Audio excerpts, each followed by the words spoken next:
I don't give a fuck. I have nothing to hide.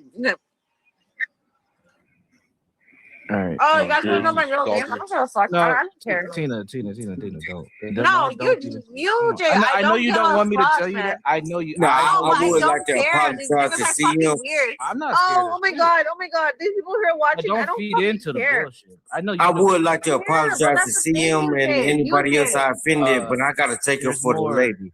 She I know you're wasn't taking right. up, but there's something. Hey, bro, I I thought you were leaving. I thought you said you were gonna leave. You're She still was. here. I am, but you know, don't make fun of me behind my back. If you got something to say before I leave, tell me. Do it to your face for sure. Don't wait to talk about it when I leave. Oh yeah, for sure. Just tell me what you got to say. Just say goodbye and just lock off. But you're not gonna talk about the lady whether you like me or not. Guys, someone tell Imperius that we know he works for a fucking law firm. He's not a lawyer, okay? He's a Chat recruiter. GPT lawyer. Chat GPT is a recruiter. He's a fucking loser whose mom is dating a black man. That's why he hates black people. He's an AI lawyer. And I'm going. She getting that BBC. We don't give a fuck, you fucking I'm like Chris Jenner. I'm gone. Imperius is an AI lawyer, and I'm gone. You fucking bitch. You fucking So Imperius' stepdad's a black dude? What the Imperius is an AI lawyer, and I'm gone. He hates black people. That's funny. That's why he's black people. Hey, Imperius is an AI lawyer. I'm gone. Y'all have a good night. Appreciate you for having me up. Bro. Appreciate you for having me up. Imperius, you're an AI lawyer. You ain't about shit. Never be about shit. And I'm out. Hey, yeah, next time, Mike, make sure you speak your mind. Hey, let me address you. I got a lot of respect for you. You keep it real to a certain extent. You keep it real. I gotta keep it real. Hey, Mike, hit me up on NPC.com. I'm NPC. No, I'm not hitting you up on shit, but you gotta understand. You gotta understand. He said he ain't hitting you up on shit. That's all good. That's all good. Make room for somebody else that wants it. Yeah, pause. No, I respect OG. If he had a channel, I support him too. Real shit. I respect him. He keep it real to a certain extent. And when I say a certain extent, he just has to have some type of pushback against anything people say. He don't care if you right or wrong, but he doesn't like the fact that, and I rock with you because he keep it real to a certain extent, like I said. Okay. But I rock with you, be real shit. If you got a channel, I support you. Yeah, if you got a channel, NPC the game. Drop it in the back and I'll support you. Oh yeah. No pause.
Yo,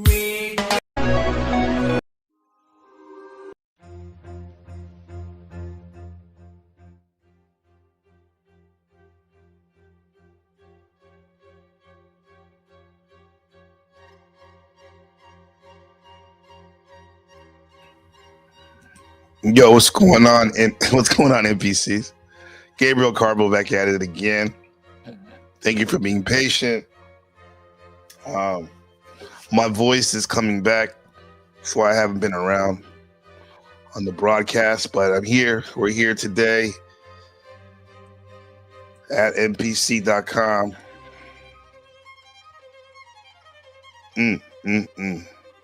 Yes, that BBC wildlife, right? Profound wildlife footage. Yeah, good to have everybody. What's the matter, you? Good to see you, bro. Yeah. Pushing through today. Mr. What's the matter, you? Last time, you remember, the trustees of What's the Matter You were wondering how to keep their college from going bankrupt. How about giving an honorary degree to Danny Warbucks? You ninny, he's only a make-believe character. We're real? You real? Are you real? Are you a person? Is that what's going on here?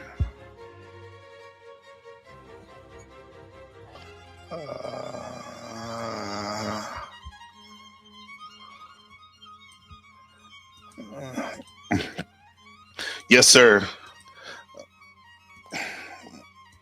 Wicked, what's going on? Good to see you. You look like my mom in this picture when she was in her 20s. I like this right here. I'm gonna keep it up for a second. What's up, Lizard Tree? Good to see you. Everybody. Modern Man lost again. MMMM. What it do, man? Good to see you. He has that documentary that I think he's about to drop it this week. So that's going to be good. But yeah, today's broadcast, Red Wine, the super ego versus conscious, Schilling, Hegel, and guilt. And anything else you want to talk about that we can relate it to the subject. So concepts such as super ego, narcissism. You hear that one a lot. What else we got? Our conscious, that voice telling you what's right and wrong. Hopefully. Yeah. Guilt. All that good stuff. Yeah, she is pretty. Very pretty. Yeah. All that good stuff, right? Yeah, what's the matter? You notice the thumbnail picture, Anthony Michael Thomas from 16 Candles.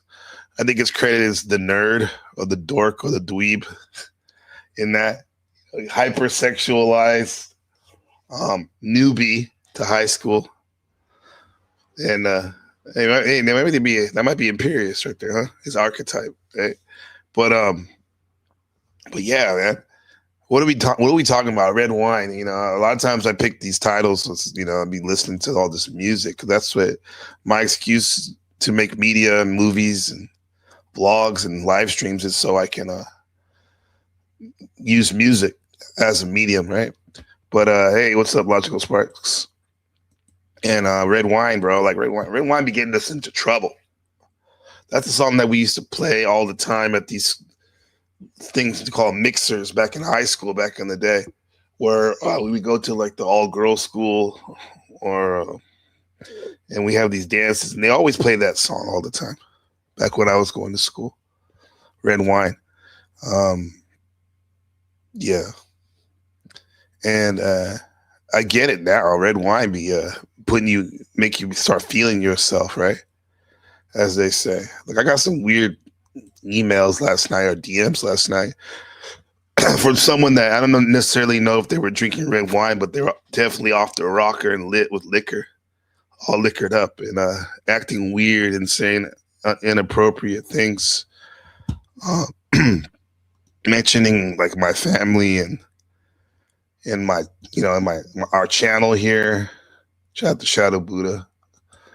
And just some inappropriate things. And a lot of times they blame it on the alcohol, right? But I don't think that's an excuse to use alcohol, blaming it on the alcohol, man. Especially if you're going to talk about being a human, more in particular being a man, because you should be able to hold your liquor. You know, what my friend Brian's sister said, Latifah, she said, beer before liquor gets you sicker. Well, liquor before any of going on live streams or going on the computer will get you fucking banned in 86 faster than anything else, too.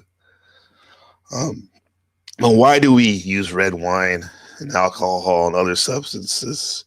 Well, it used to be for like courage, right? Get that courage. Excuse me. It used to be for that courage, right? That courage juice, so you can speak freely, right? Maybe the real reason we were doing it was so we can drown out the super ego, right? It's off top of the head. The super ego is something that Freud came up with, that term, to describe the ethical component of our personality, right? Right? Your ethics, your way to operate through life. Yeah. Kind of, it's that voice. It acts as that critical judge that wants you to be perfect rather than succumb to the pleasures of reality, right? Keep you on the straight and narrow. So, being good, right? A lot of us think that being good is what's going to get you good places. From the mountains they speak. From the heart, the mouth speaks. Even when you're drinking, especially when you're drinking. I heard that, bro. Half a glass for a day for men. That's what they say, bro. That's what they say, huh? Yes, it's the super ego. It's the moral principle driven that drives you through reality. The right and the wrong. And supposedly it develops around the age of 5. You know? If you want to get technical, Freud called it the phallic stage of what was going on. Right? And these concepts of right or wrong that are established by the time you're 5 kind of lays the foundation for the rest of your life. Like Ben's 8, he just turned 8, so I'm curious what his super ego, and I'm sure myself, my mother, or his mother, and others that have authority in his mind are that voice of the super ego. Super ego speaks through that. I like today we were giving Ben a ride to school as usual. We're catching up, and he sees every now and then his principal is out there because we were riding a scooter / motorcycle to school, and as we're pulling in to the parking lot, his principal is there, and he always makes sure he says hello to him. That has to be that super ego talking right there, right? Yeah. Look at this. What is this? There's 2 modern men. Wow, there's 2. There's modern man lots again.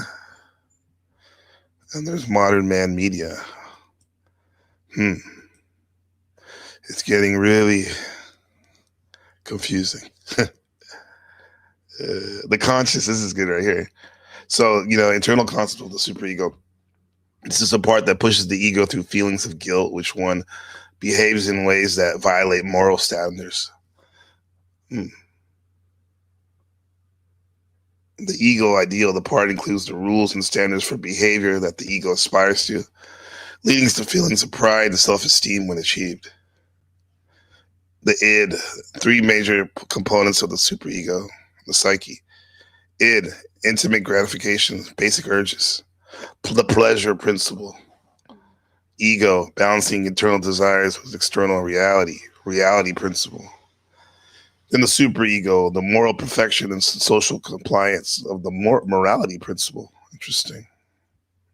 All this to say, how are we going to relate this to what's really going on right now, right? Supposedly the superego functions by existing across three levels of consciousness: conscious, preconscious, and unconscious. It constantly it's a constant pressures the ego into pushing down the id, inhibiting the id, right? Your animal instinct, your animal nature, right? What's considered socially unacceptable. Probably impulses such as sex and aggression.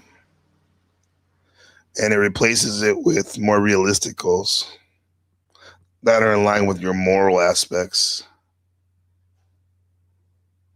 And when the ego fails to push these standards down, these things down, the superego triggers anxiety or shame. And that's when you can hear probably the voices of your parents and whatnot.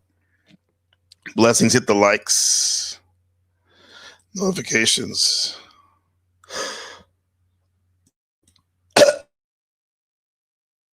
Yeah, by the way, I'm going to drop the link earlier than usual.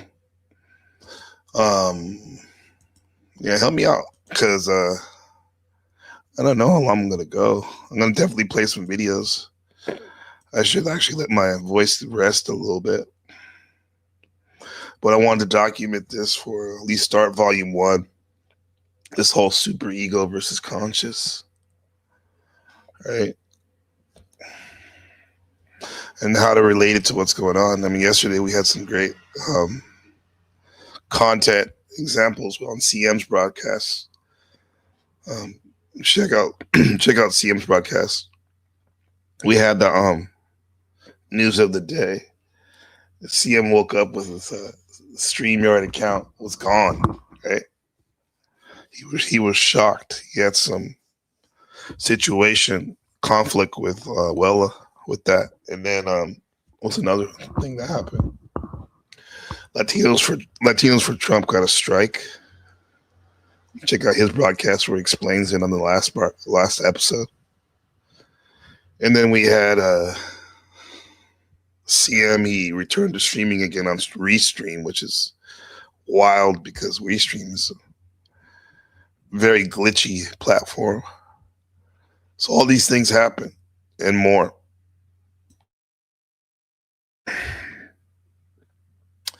All these themes of conscious narcissism, guilt. Guilt is something I don't hear too much in this space. At least brought up in the in terms of that language, that word guilt. Maybe people feel guilty on things the way they be acting. There's definitely a lot of opportunities to feel guilty. I don't see it all the time though.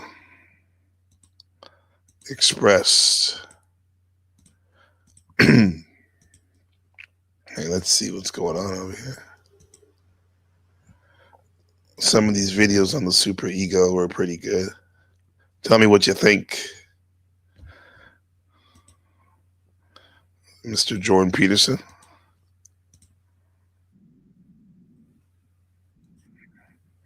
Be and trying to. What is it that we are all collectively trying to be and trying to create? I suspect that you all have the experience of falling short of the ideal, an ideal that you hold for yourself or an ideal that other people hold for you. I suspect that you all feel the negative consequences of falling short of that ideal. Freud would conceptualize that as the superego imposing its judgment on the ego, you being the ego, the superego being a hybrid, I suppose, of external forces and also your internalization of those judgments and forces.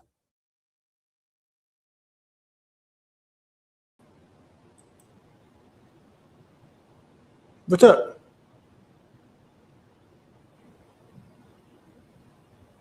Are you muted on purpose? Hey, what's going on? Yeah, everything's on purpose. Hey, man, everyone's so like, oh God, it's Gabriel, man. What's going on? No, but how you doing, Landry? I was saying, what's up? I didn't know it was muted. It's good to see you. I just wanted to stop in and say hey and show my support, my solidarity. Yeah, I appreciate it, man. Sorry, I've been on the wind, kind of, man. It's like, yeah, but thank you for making time to come over here. Yeah, I think I hear it's like feedback or something. Is your mic plugged into the dynamic part? Let me see if I can. Might be into your computer microphone. Oh, this? Better Much now? better. Cool. Much better. Nice. Yeah. Get that mic nice and close too. Yes, sir. Thank you. This is a quality stream. We're nothing but quality around here. Yeah, you gotta have. I mean, I need my mic today. As you can see, my voice is shot. Oh, so you've been sick? Yeah, like I don't necessarily feel sick, but the voice has been yapping too much on the like trying to help other folks and stuff, which is fun. I mean, enjoying that and then school stuff. I have to lecture and teach show. So anyway, but I'm here. I wanted to get this out because I really enjoy. I mean, I'm definitely a novice at this stuff, but I look studying these concepts of the psyche and then relating them to like what's going on in our own lives. And and this whole thing like in talking about like the super ego and the id and all that, like I think it's just interesting because I think that's what the voice in some of our heads is when we feel like we're doing wrong. It's a super ego. That's what I'm putting together. Doing wrong in what way? Like doing wrong when you feel like you're going against societal norms and stuff. Okay. So like going against the grain? Yeah. And your conscious is the actual component of the like what speaks to us, saying you did that wrong or whatever. But I'm also like been meditating on the fact that like sometimes like maybe you don't need this super ego so much because you should be able to. Because if you rely on it too much, you're going to be really restricted. Of course, you don't want to be a crazy person and like be rude, like some of the folks that we know, for example, around here, or they really seem like have no impulse control. Hey, that's me sometimes too, though. I've got to be honest. I have poor impulse control. Yeah, but But I would say with you, maybe it's done in a way where it's like, it's not necessarily like dangerous, but it can actually make for some maybe awkward encounters sometimes. Yeah, that's fair. Yeah. I mean, I think it's more so, I've gotten better about it here, but in my real life, I think I've always had problems with impulse. Like that's why it took me having to be physically impossible as far as drinking goes to stop doing it. Otherwise, I would still be doing it. You know what I mean? If I could do it right now, I would be. You know what I mean? Yeah, I know what you mean. For me, weed was like that, Landry. Weed, I just always like. I would when I smoked weed, I hated myself because I feel like such a like especially in the morning when I do it 30 minutes before school, like when I was in middle school, and then I'd be like, all right, first period and second period, I'd be like, I'm dead, like for the rest of the day. That's wild to me that you were doing that like middle school, and because there's already a lot of like weird initiations and stuff going on alone, sober, let alone involve like weed, which seems to amplify things. Yeah, I think it's probably why I'm so dumb. I'm not gonna lie, right? I mean, my sister, she is 3 years older, 3.5, and she did so much crazy stuff, and she'd always be like, what she would want me to do is like do it. So say she got caught smoking weed, she would want me to get caught smoking weed because then it's like I'm 3 years younger. It looks a lot worse that I'm doing it, so then I'd get in more trouble than her. It's like a deflection tactic. So, man, that's diabolical, kind of. It is, dude. She's, people talk about trauma from like their parents. I don't know if I've met anyone who has sister trauma like that. Oh yeah, I had a coworker that would talk about that. how he talked about how his sister, when he used to chase him around the house with a baseball bat. Jesus Christ. And he would let everyone know about it. Like, it's one of those guys where we have to hear that story every couple months. You know. Yeah. I mean, that's the thing is I put most of the stories to rest, but it's interesting because it mostly happened at the property that my mom's business is at, and so it's like kind of a dark place for me. You know what I mean? It's like I went out there to do some work, power washing, and some media stuff, and then I'm like out there. I just remember she like sliced her arm open and like bleed like. It was horrible, man. But now she's got a bunch of kids and she's living in a trailer, and good for her. Yeah, I wish her the best. Yeah, that's a good way to put it. You know, meet her where she's at. Yeah. Right. As long as she's not near me, I'm good. Oh shit. Yeah. Do you think it'll always be like that, Landry? Yeah, there's some things in like life I feel like there's people you don't forgive, and it sounds kind of for me. I don't like to say that, but there's especially coming from you, who forgives pretty good. Yeah, exactly. Like it's just not. I've forgiven her many times, and it always backfires. Yeah.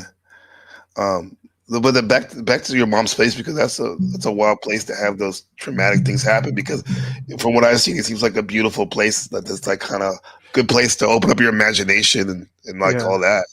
It's marketed that way because obviously you want people to come, but it's also it's very spooky, right? Because there's like a lot of bugs, and, like possums. Like realistically, they're not going to market that, but it's like a spooky. It's like they filmed a horror movie there once. Like it was like a local, small budget film, but they should film more horror movies there. They should film like Friday the 13th, for real, like parts 27. Camp Crystal Lake. Like people act tough. Like there's a certain she likes to say Amazon person. I think it's a little bit dated. That joke's been done to death. But she even got scared, like going from house to house in the dark there. Like yeah, right. And then I remember back in the day, she used to show us some of her pictures on the trails she would like walk, or where she used to work and stuff. And that seemed like wilderness. But what is it about that place though? Like your mom's place? There's like no lights anywhere nearby. It's one thing. And then the pine aspect. So it's not just dark. It's like super dark. It's like darker than dark because it's almost like a rainforest where the sky is mostly covered. Yeah, exactly. And then the bugs, like so many, like mosquitoes, like everywhere, like fucking wasps, and like just a lot of sounds, and you can't really pick up where it's coming from. You know what I mean? Or what yeah, that's the way the nature. The nature can be like that. I mean, I've heard stories about the Amazons like that, but then I've been camping, so I kind of know what you're talking about. At night, it's different. There's been times when we went. Sorry, go ahead. There's been times where we're camping and we're eating, which is kind of stupid, like barbecuing at night in the campground, and then all of a sudden you hear these raccoons, and then you don't see them, and then you keep eating, and then it's a little closer, and then when you finally turn on the light, there's like 40 of them surrounding your picnic table. Yeah, I only went camping once in my life. Yeah, and it was with a girl I was really into at the time, and we had the biggest fight of our relationship during that camping trip. What happened? I was just not about it. It's like the middle of summer. You know what I mean? Yeah. Never did it before. I'm kind of a bitch when it comes to the heat, man. I don't like the heat. And it was really hot. Dallas is very humid, like Taiwan. Yeah, well, that's why you got a lot of Taiwanese. Go ahead. Yeah, it could be worse like Houston or Florida, but it's pretty bad, yeah. Oh, yeah, Houston's bad, I think. Yeah, Fort Worth and all that shit. Yeah, dude, like Florida, like Tampa, Florida is the worst I think I've ever felt.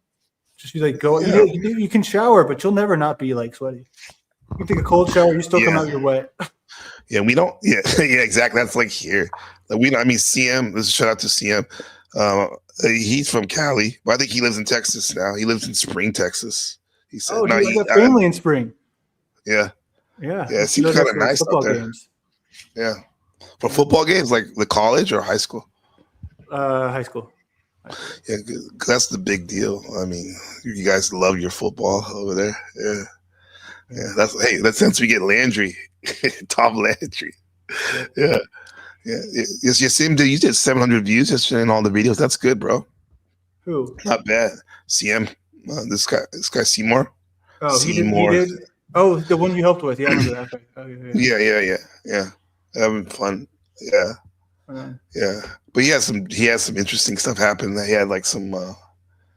He was I think because he just started streaming and someone offered him to let them use their StreamYard, which was off top. That's like a red flag, right? You know, people can hold stuff over your head and stuff. So he was cooking, doing really good. He gets like 700, 600 views on the stream, and then they had an argument on stream, and then like he woke up and his shit was gone. So yeah, he had to go on to restream, which oh my god, that shit. I don't know if you ever tried that before, restream. Yeah, I have. I think like a couple times. That's what Steven uses. He does. It glitched out. It was not a. I don't recommend restream, but you do what you got to do, I guess, right? But hey, I want to. Am I allowed to? Because I want people to know the bald spot. Oh, yeah. I'm not ashamed of it. I think it's coming back too. I'm using like this new shampoo, and I'm less. I think it went away when I was really sick, and now it's kind of starting to come back slowly. But hey, I'll be baldy. I mean, I'll own it, right? Get like when I put the what do you call it?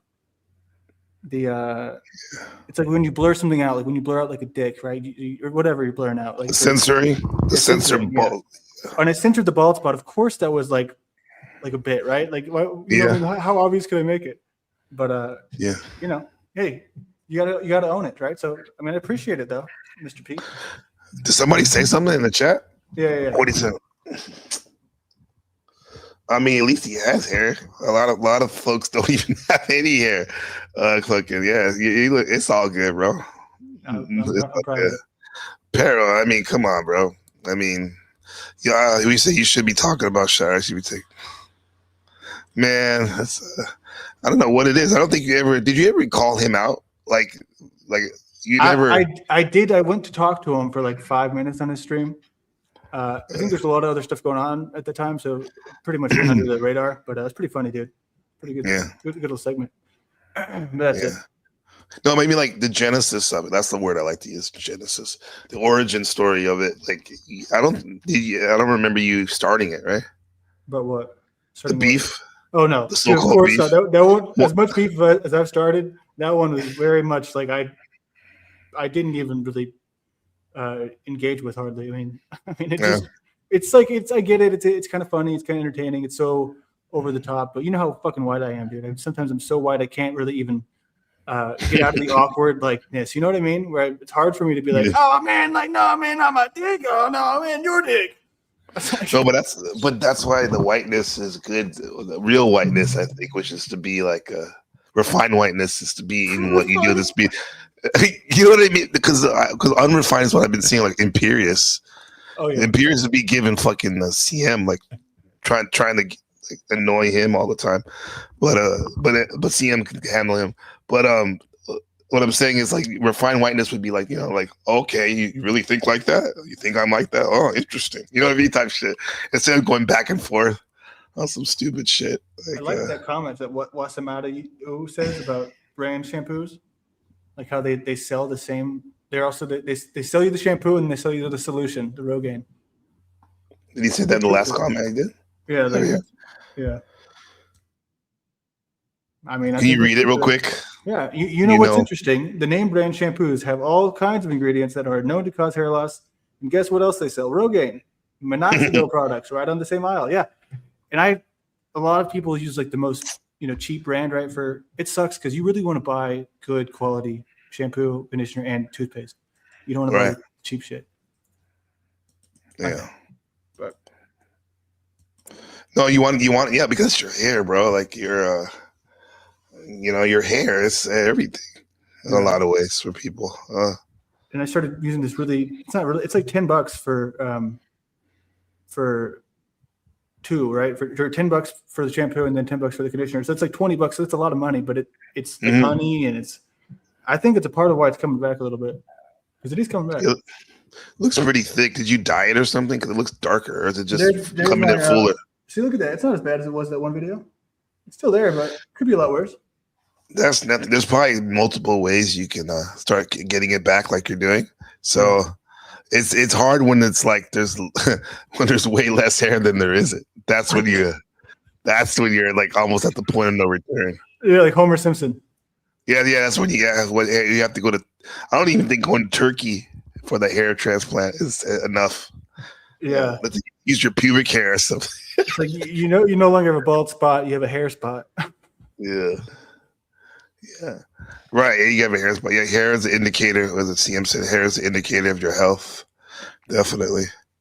Yeah. What's up, Browns boy? What he said, a can of spray paint might help. Do you remember that shit?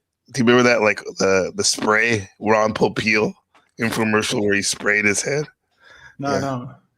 Sounds funny. That was like infomercial. Now people do weird shit because like how a lot of black folks they have the edge up, we call it, where they make the hair like a box, the line. Yeah, Hurricane Taylor taught me about a fade. I didn't know what that was. Oh yeah, it was like blended on the sides. Yeah. But with the edge up in the front, now people have the fake hairspray they put on there to make it longer to push. Because in the community, in the black community, that's where people can clown when they go, "Oh, your hairline is pushed back." I mean, it's crazy because when I first saw the bald spot, I was like, it hit you in the gut. You're like, "Oh no, not me." Yeah. Especially because when I was young, that was my personality. I was like, I had long hair. Who are you? I don't know, but I got long hair. Yeah, that's your identity. That's your identity. I didn't need a personality because it just was like, all right, that's all I can do. Yeah, short hair was always a thing in when growing up. It wasn't until later on when niggas started getting dreads and shit. And the white guys white guys grew up in the grunge era, so they would grow their hair long. Let me we bring up. Look at this CM. This clip I got this from yesterday when you're talking to Stanley. This shit's good. Your punk ass son. You know what the fuck you talking to, bitch. I'll manhandle any of you motherfuckers. I'm not really getting that mode. Real life or the internet. Nigga, ass tone. Nigga. I don't play these fucking internet games. And when I do, guess what? I am the game. That's what he said. What up, CM? Oh yeah. What's going on? That shit was funny. Nigga, when you said that, like when I'm in that mode, that shit was dope. Yeah. But yeah, long day for you. You made it through the what they call it, the night, the longest night or whatever. Like the after. Yeah. You know how Demetrian, is that what that name is? Demetrian Stack? Yeah, I just it's like an inside joke. Oh, okay. Yeah. Did you used to build with Zach Hubbard? Actually, on panels, see him back in the day. I don't like Zach. Zach's full of shit. Oh, so you never liked him at all? Nah, I never liked Zach. Oh, okay. Yeah. Zach's full Have you of ever? shit. You seen that guy before in Talcott's Landry? I mean, he says some decent shit, but it's never like fully. It never leaves anything. Yeah. It's always fucking like the agent saying like basically agent. What's that shit called? Provocateur. Control opposition. Yeah, the control opposition or agent provocateur. Yeah, agent provocateur. So who do you think would be in that besides this guy? Because I like this thought. I used to be like, oh, it's all bullshit. Nobody's controlled opposition. But now I think that I don't know. I think that remember Mark Sargent? He's the. I think he is. Yeah, he is. See him. He's the flat Earth, the main guy, one of the main flat Earth. Mark Sargent. You ever heard of him? Yeah, he's pretty big on the YouTube for that, huh? Yeah, he's been there since like the beginning, right? He's kind of been the goofy character who's like, he's got the merch, he's got the like. He has merch. He's easy to hate, but he's also got that endearing aspect for the fans. Yeah, it's a good combo in this space. I mean, I don't understand like the appeal to hold on to flat Earth or round Earth. Well, it's just like what it is. It's the same thing as like the people call the drama, right, or the whatever they call it here, the non-tent, because you get pigeonholed into it where people show up because they get so mad, right? It's the same energy. They get so mad at the other side, and then it creates that. It's like the divide but at least there's a topic that divides people. Whereas here, it's just people and it changes depending on the day. It's the same thing. Yeah. Just like, what was your last big drama? On YouTube? Yeah. I don't know. It's been a while since the big one happened. Yeah. Yeah. I mean, I guess the one-sided drama, you and Hurricane Paro. Yeah. I mean, he won that pretty much more than it was. But I think OTW is the one that's always going to be the most memorable for me. Yeah. It went on so long. And it was like I really wanted to just be cool with him, and it's like I couldn't. We couldn't stop doing it. You know what I mean? Yeah. I mean, is it what caused it though? Like, because you guys were collaborating at first, right? When you first met, cool. Yeah, like I wanted to collaborate with him. We did a stream right after we'd had a little bit of beef, right? But then his audience was so against it that he like was like, okay, I guess I'll never do that again because the feedback was so bad. So they kept it going, and then he like blocked me and a few other people from going up there. And I'd have to address him. I would have to, and a lot of people don't like him. So that's where a lot of people came to me. They're like, okay, who's this guy? We don't care who he is. We're gonna bond over the mutual hate. That's what it always is. Have you got that, CM? Like people reaching out to you because maybe they had issues with her before they saw you. You know what I mean? People like people. StreamYard deleter. Yeah, like you know what I mean? Because yeah, people are saying like Mariah was saying like if she would have known what was going on, they would have told me like that they was going to end this way. Mm-hmm. So yeah, that's the thing nobody knew until the other day, huh? That you guys like I was trying to working put together business out there, but yeah. But once she fucking does that, like, what does she expect to happen? Mm-hmm. Yeah, so. That's why I think one thing that three of us have in common is, in a way, and maybe it's a good thing. We're kind of like the outsiders. Yeah, it's a great thing. Honestly, it's a great thing. I'm not sure. I'm not sure. Yeah. Landry's all, yeah, Gabe, you finally owning it now. I don't know. Who knows what it'll be next month? I can never tell. Like it's a lot. It's not just you though. A lot of people they're like, because it's a lot of it you don't have control over, right? It just depends on external factors of where it's worth being in and where it's worth being out. Psychologically, it's very. It feels good to be in. Nobody will deny that, but it does. I think I've moved around so much in my life. I found it pretty used to it. Where I've just never been in anything for that long ever. Yeah. Yeah, because all that moving, huh? Every 6 months. Yeah. Damn, that's crazy. Yeah. I mean, I moved a lot too, but like at least like for me, the sports was always a big thing in my life. So I had that team concept like drilled in me, even when I did move or whatever. And that's why I like I'm glad I have the community here that we're building. People are really cool. And I have you. We're good allies, you and Landry. And then I'm having, like I told you, CM, I'm having a lot of fun, like helping you out and stuff how I can with your show. That's like doing really good. So that's all I need really. I never was one to be in the big group, even though I have always been kind of cool with them, big groups and stuff. But I always like to do like the SEAL Team 6 or like where it's like 2 or 3 people that I always hang with. I never was in the big group ganged up. Yeah, 2, 3 is good. Like I think that I like it too. I mean, sometimes 3 is tricky, but 4, that's about it. It's about all I can handle.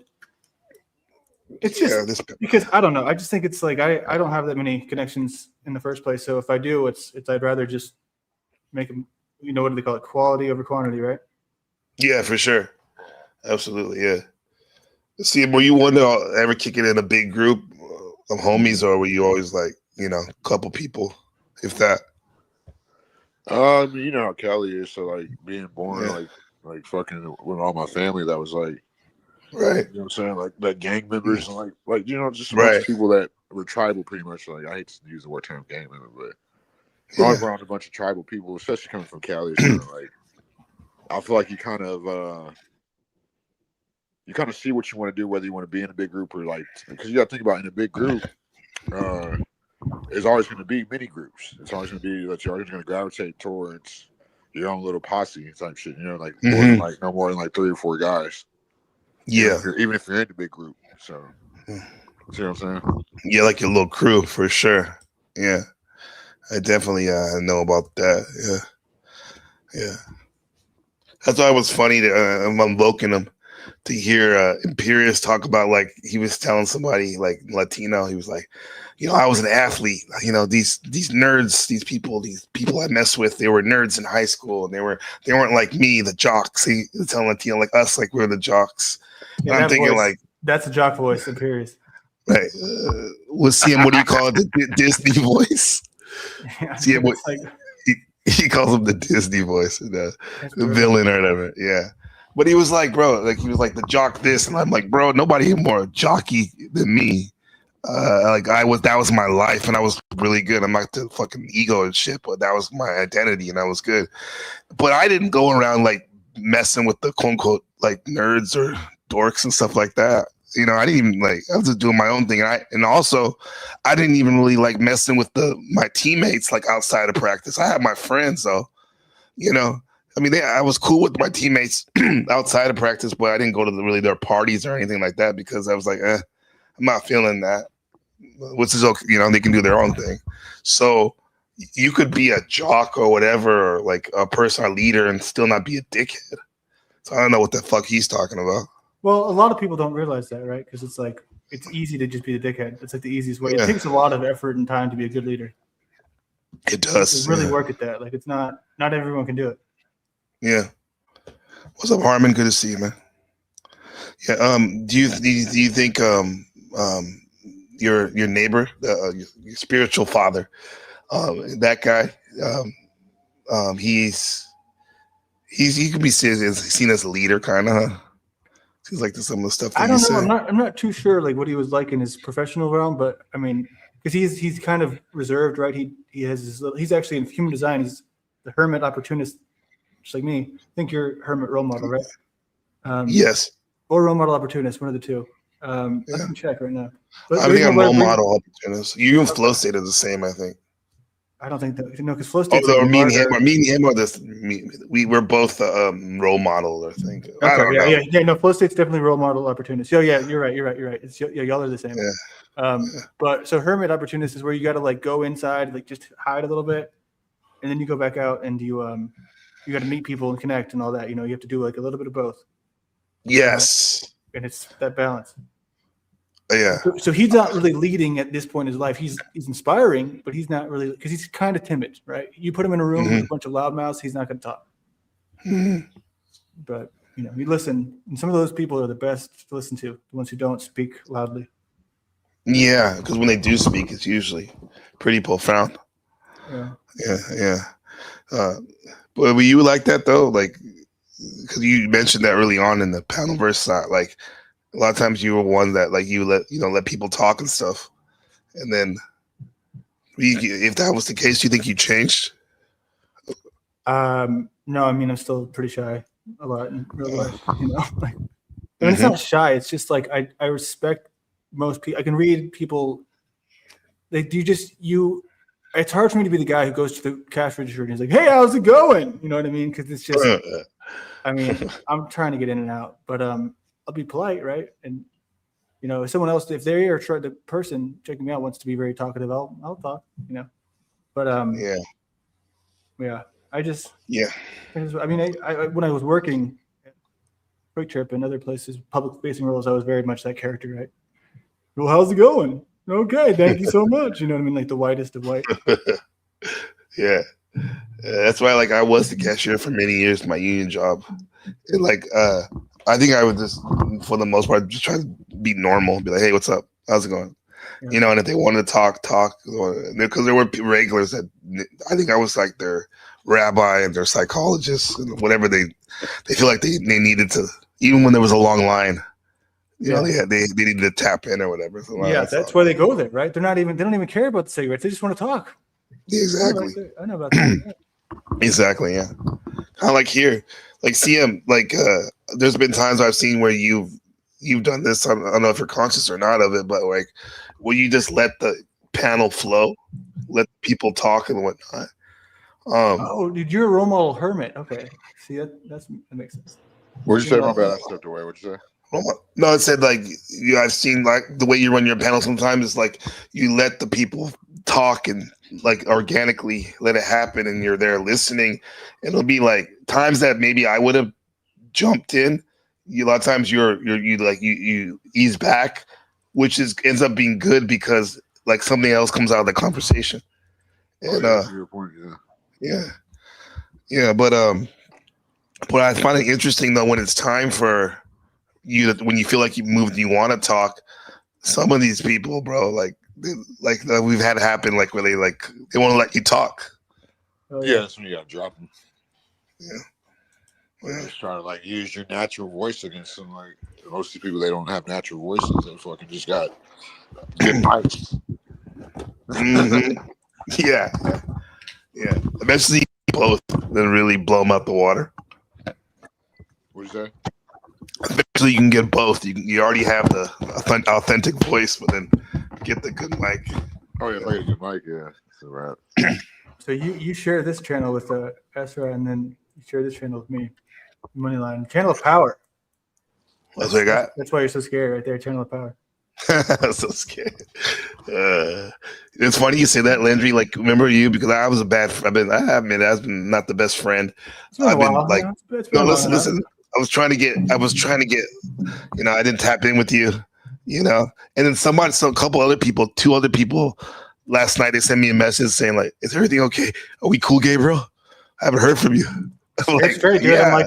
I'm like, I don't want to wake up tomorrow with a thumbnail. Like, and I'm just like, I didn't realize I fucked up. I may take your StreamYard, man. I'll find a way. Man. I'm giving you the keys. Yeah. It's getting wild out here. Yeah.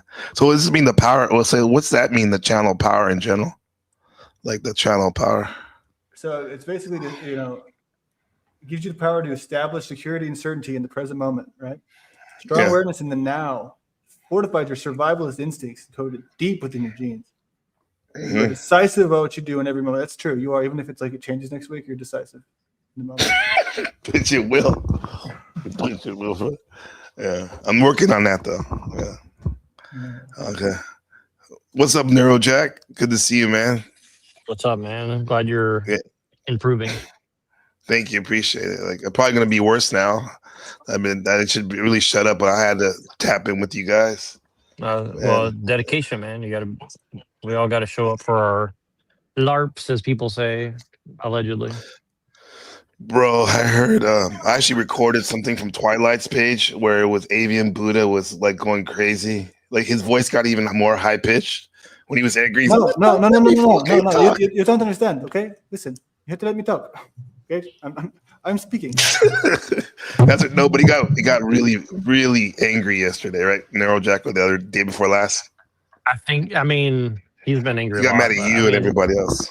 I mean, honestly, I thought it was kind of funny. Like, I thought how serious he was because he sounded like it almost sounded like he was laughing to me, but it's like he was very upset, and I don't know.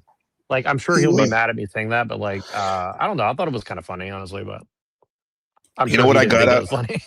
No, I know. You know what I got out of that, and it's true. It's like he really takes. Which, I mean, we all do to a certain extent, but there's scales. But he's on the higher scale. He really takes TML's research, which is good. Like very, very to heart, and I think that's what he wants to let us know, to remind us the fact that like he's really locked into that, you know, and he gets. They call that posturing.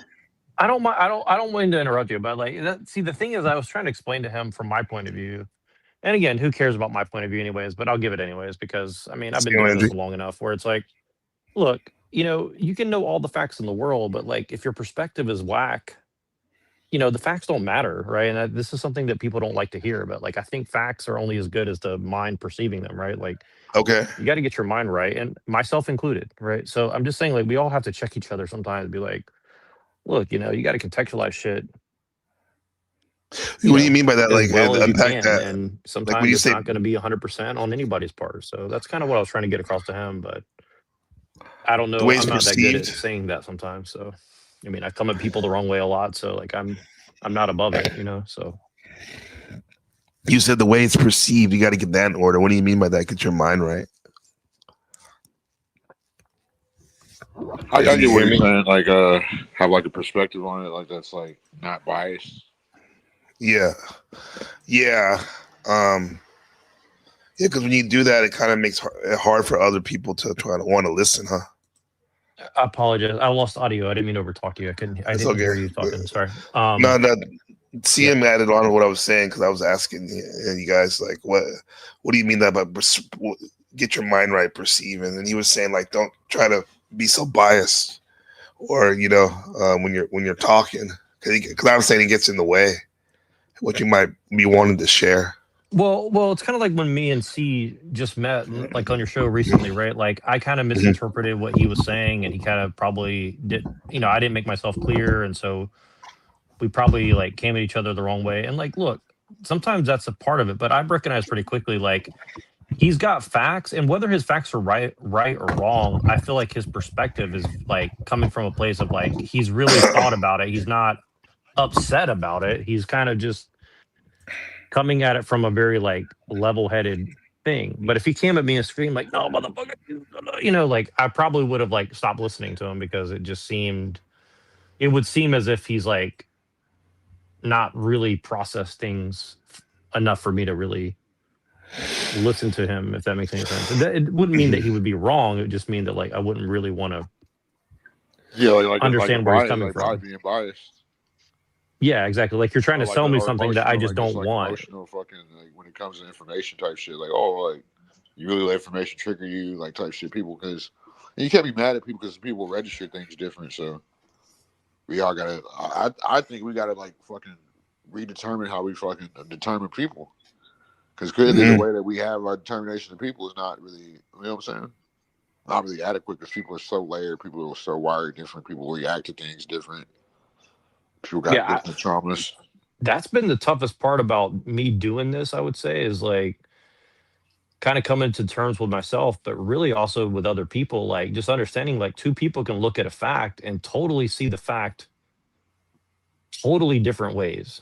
And sometimes you just can't reconcile that. The perspective is just too far off to find common ground. And like the hardest part for me is just to be like, I'm okay with that. Like sometimes we're just not gonna fucking see the same thing. So I can only do what I can do about that. I can't really change that, I feel like. So yeah, that's a good point. Fucking it's like when they do have a point of view, it's like or difference of opinion, it's like they don't want to fall out with you over it. It's like, why can't we just see it from your perspective, my perspective, and just you know what I'm saying? It's three sides of every story.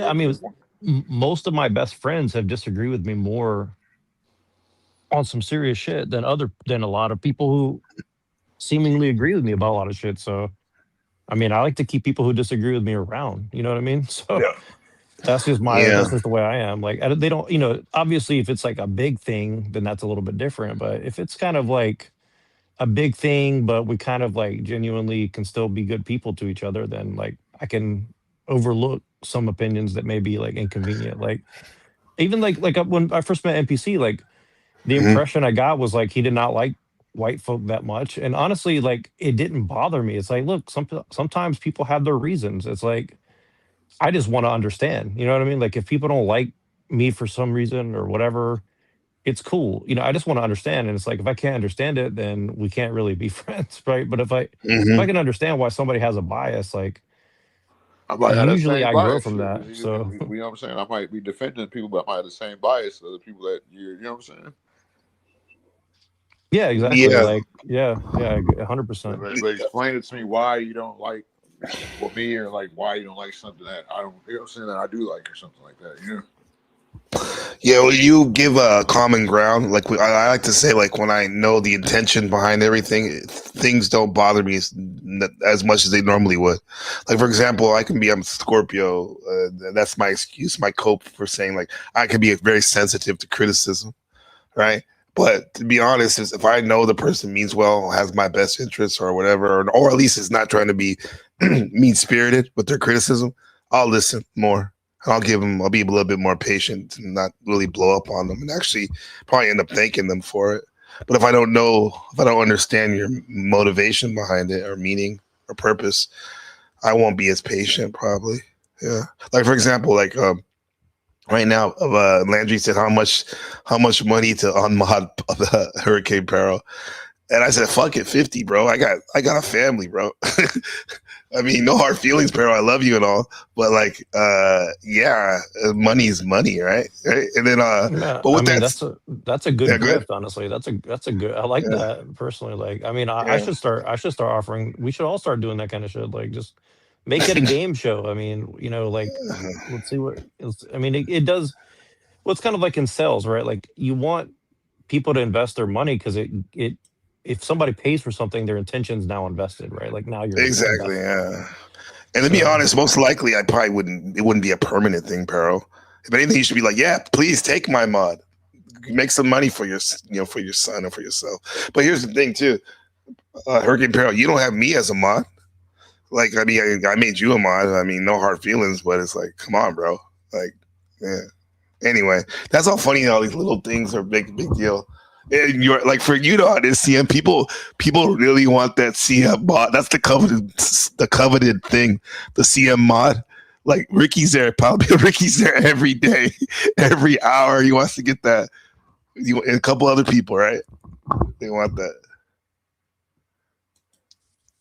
Yeah, I noticed that like on TikTok, a lot of people fight over mod status. Like, it's pretty weird. Like, I never really cared about being a mod, but the only reason I ever wanted to be a mod is so people can't block me. Other than that, like, I don't care. But like, pretty much if I'm not wanted somewhere, like, I'm not gonna stick around. But I noticed like a lot of mods, if they don't like you, they'll like. I was on this girl's channel on TikTok one time, and I just because I watched her show a few times and I felt bad because like she had like this kind of like transgender person like always talking like really negative stuff about men in her ear. So one time I went up and just kind of like shit talked.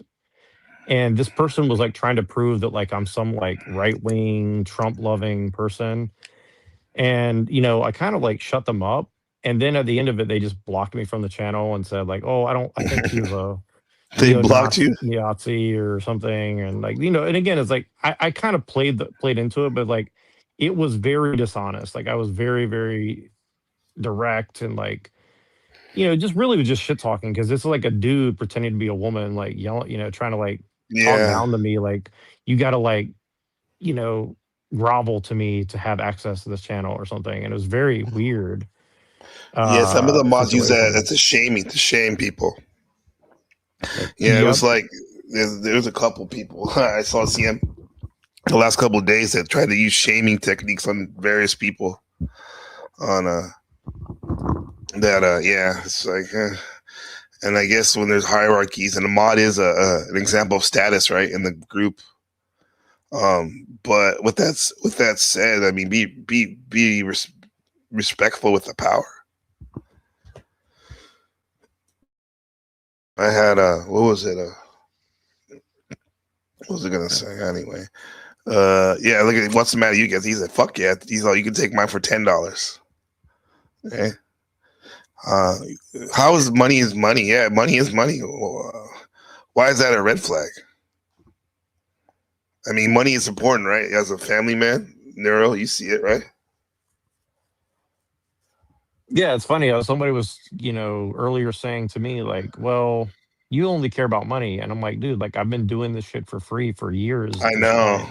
And it's like, if I cared about money, I would run something like what Flow State or kind of what, what you're trying to aspire to. And like, honestly, it's inspiring. Like, I think we should try to like grift. Like I've said this many times, like there's levels to grifting. There's like grifting for your family, and then there's grifting for like clout. And I think that like grifting for your family is good. Grifting for clout just for clout's sake is not good, I would say. So like you have to like have a purpose behind it, but grifting in and of itself is not 100% bad, I would say. Like I think because I think a lot of times people get accused of grifting when it's really more about something else. Making money. It's just making money. It's just trying to make honest money. I think it's funny, like grift. First person I heard use that word a lot was Hotep Jesus. Like he used that term a lot when he was exposing some other YouTubers and stuff, that literally were changing their personas and their services a lot of times to scam people for money. That's really grifting, right? But and then there's other people like Flo and other people who started to use that word kind of tongue-in-cheek as a joke, when in fact all we're asking for is donations for our time and effort, right? Yeah, I mean you can call it donations or grifting. It's the same thing.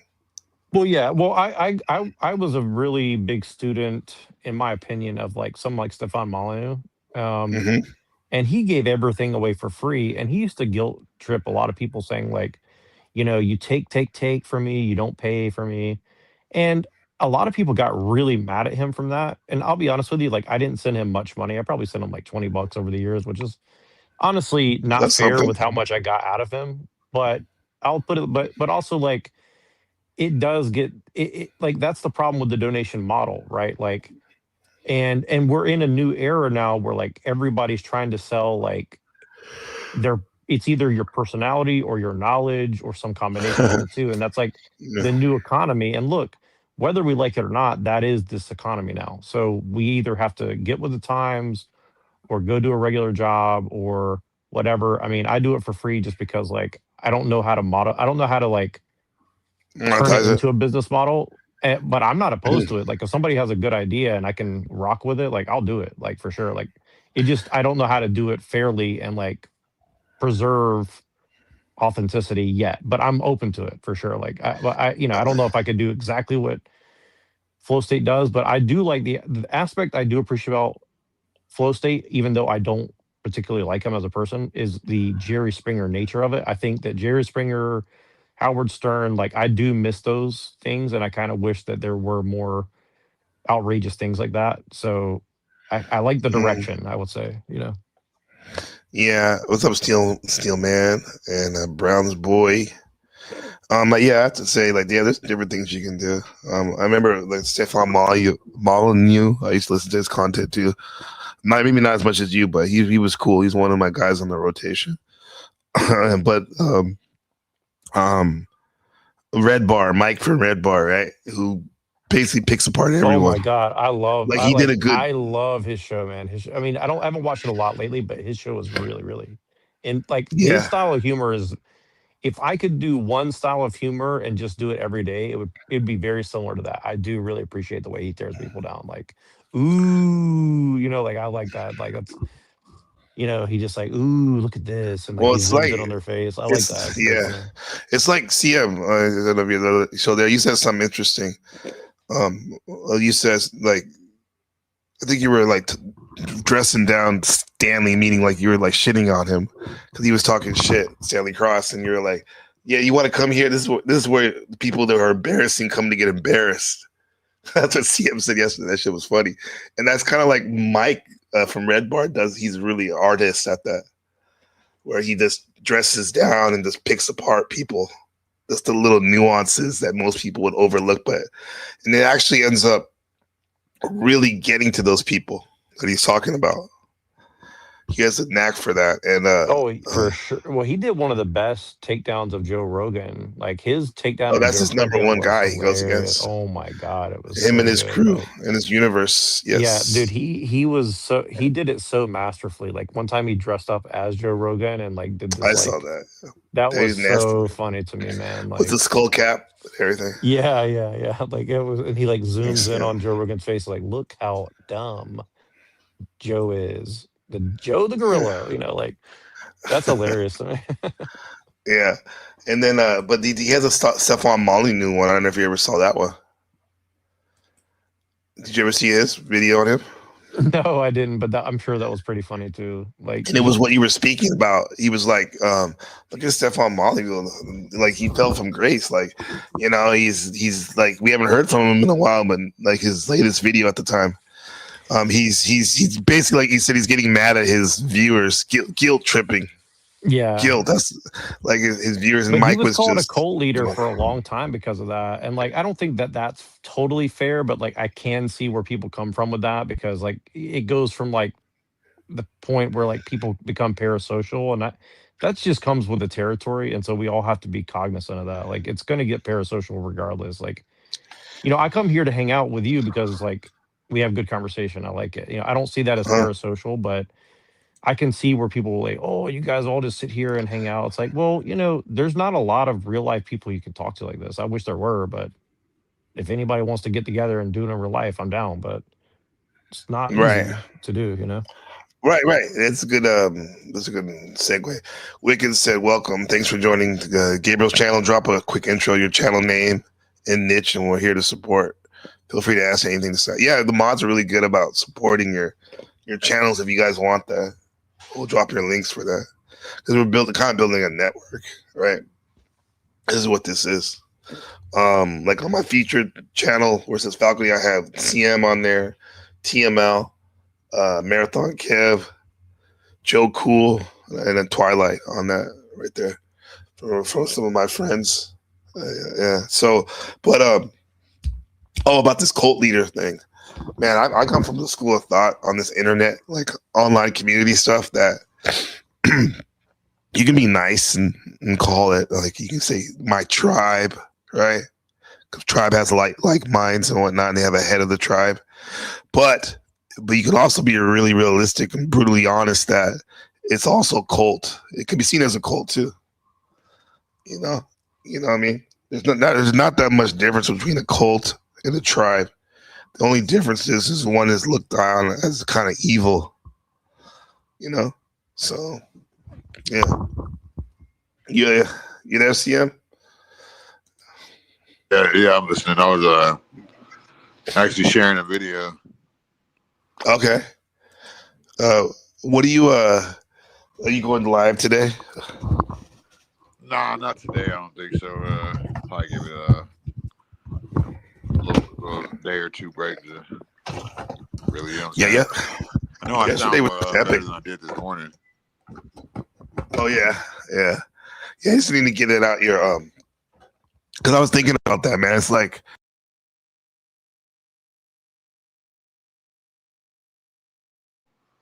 you cut out. There you go. Hello. Let's give him a sec to come back. There we go. Okay. I was saying that everyone has different styles of doing things, right?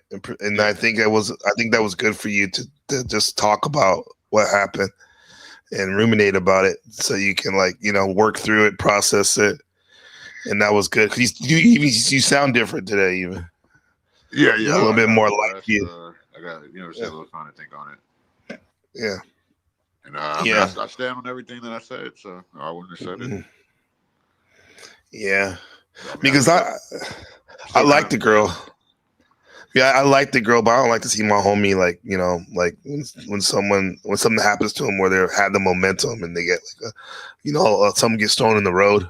Yeah, that's the worst type of woman, dude. That's not a woman. Yeah, that's a woman that we need to stay away from around the world that try to destroy men just because they have some type of bias to them. Because you don't see men trying to destroy women. You don't, as much as even I'd say this, even if I'm about to say it, I'm trying to think of it. Even somebody like Imperius, he doesn't just go around destroying women. It's like he might say all that bullshit, but the act of trying to destroy a man is just so fucking horrible to me. You know what I'm saying? And especially having a reputation of doing it every time a man does something you don't like, or he does, you know what I'm saying, or says something you don't like, and you're just trying to do the worst possible shit to me. Yeah. That's mental rape. If you really think about it, it's mental rape. It's mental gymnastics, mental rape. It's no difference than fucking, you know what I'm saying? Well, I'm not going to say it's no difference than that, but I mean, it's definitely fucking mental. Yeah, because I'll say about that Pierce though, I do see him actively going after men. Like this shit, I don't know if you saw the Latino, he was being a little punk, bro, saying he's gonna dox this person, take their channels and shit like that. But a lot of times it's more talk. But you actually experience you got that service taken away or whatever. But I like the fact though also that you are accountable too. You're like, hey man, I put myself in this situation too, and learn from it. And whatnot. So what can they really go make content out of now if I'm being accountable? Nothing. They want to make content out of that shit bad as fuck. I mean, if anything they do, if they play whatever, it'll be good for you. It's like promotion. Yeah, it's promotion. And they damn, if they do play it, damn, that nigga was accountable. He really want to fucking work to go through the motions of basically his own counselor. He was being his own fucking shrink basically. Yeah. And I think that's the best thing to do, because I feel like there's something I feel like there's a method to that. I feel like that's why they told us not to overthink, because they want us to go to somebody else for our mental health instead of going to ourselves. Right. You know what I'm saying? Always look for that other person to heal you. You won't be fool to that other person that feels you. Yeah, because you have to do it yourself. But I do believe though there could be times though when someone's like really fucked up and where it can help to talk to a professional. But I wouldn't, like in an emergency, but I wouldn't suggest it. Like make all these people like, oh, I see a psychologist for like 5 years straight. You know, because even though you worked it out yourself, I think I would hopefully like some of the conversations that we had about it like kind of helped too in its own way. But in the end, you were helped yourself. Hell yeah.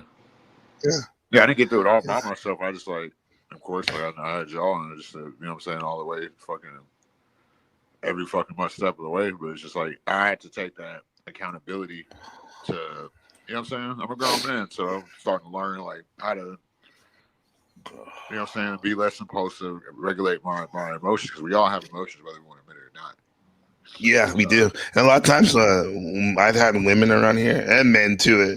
Like they try to shame a nigga when we want to like show our emotions.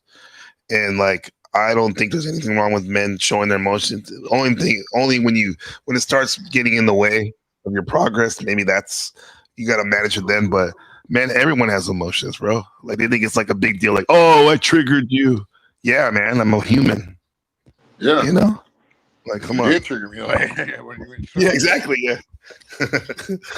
If you weren't triggered, there's probably something wrong sometimes. I mean, or you're like some advanced being, like Buddha, like, but you're, you know, but no, I don't think anybody's like that yet. You're a fucking archon.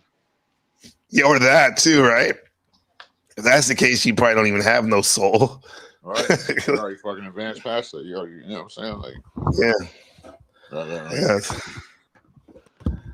But no, I mean, it's back to like the title of the video, bro. It's like, you know, it's the ego versus conscious. Like, some people are not conscious of their ego. No, they're not. And so in turn, they try to say, like, I don't think ego is a bad thing, like when it comes to the self-esteem aspect, because a lot of people have low self-esteem, but ego can be something that I think it's the self-esteem part. Just think about it. Like a girl that deleted my channel, or not deleted my channel, deleted my StreamYard, fucking her ego led her to destruction type shit, just to do something bad instead of somebody using their ego to uplift people. And I think like that's one of the thinnest lines. And people really don't know how to articulate things to where they can put it in a perspective like I'm putting it.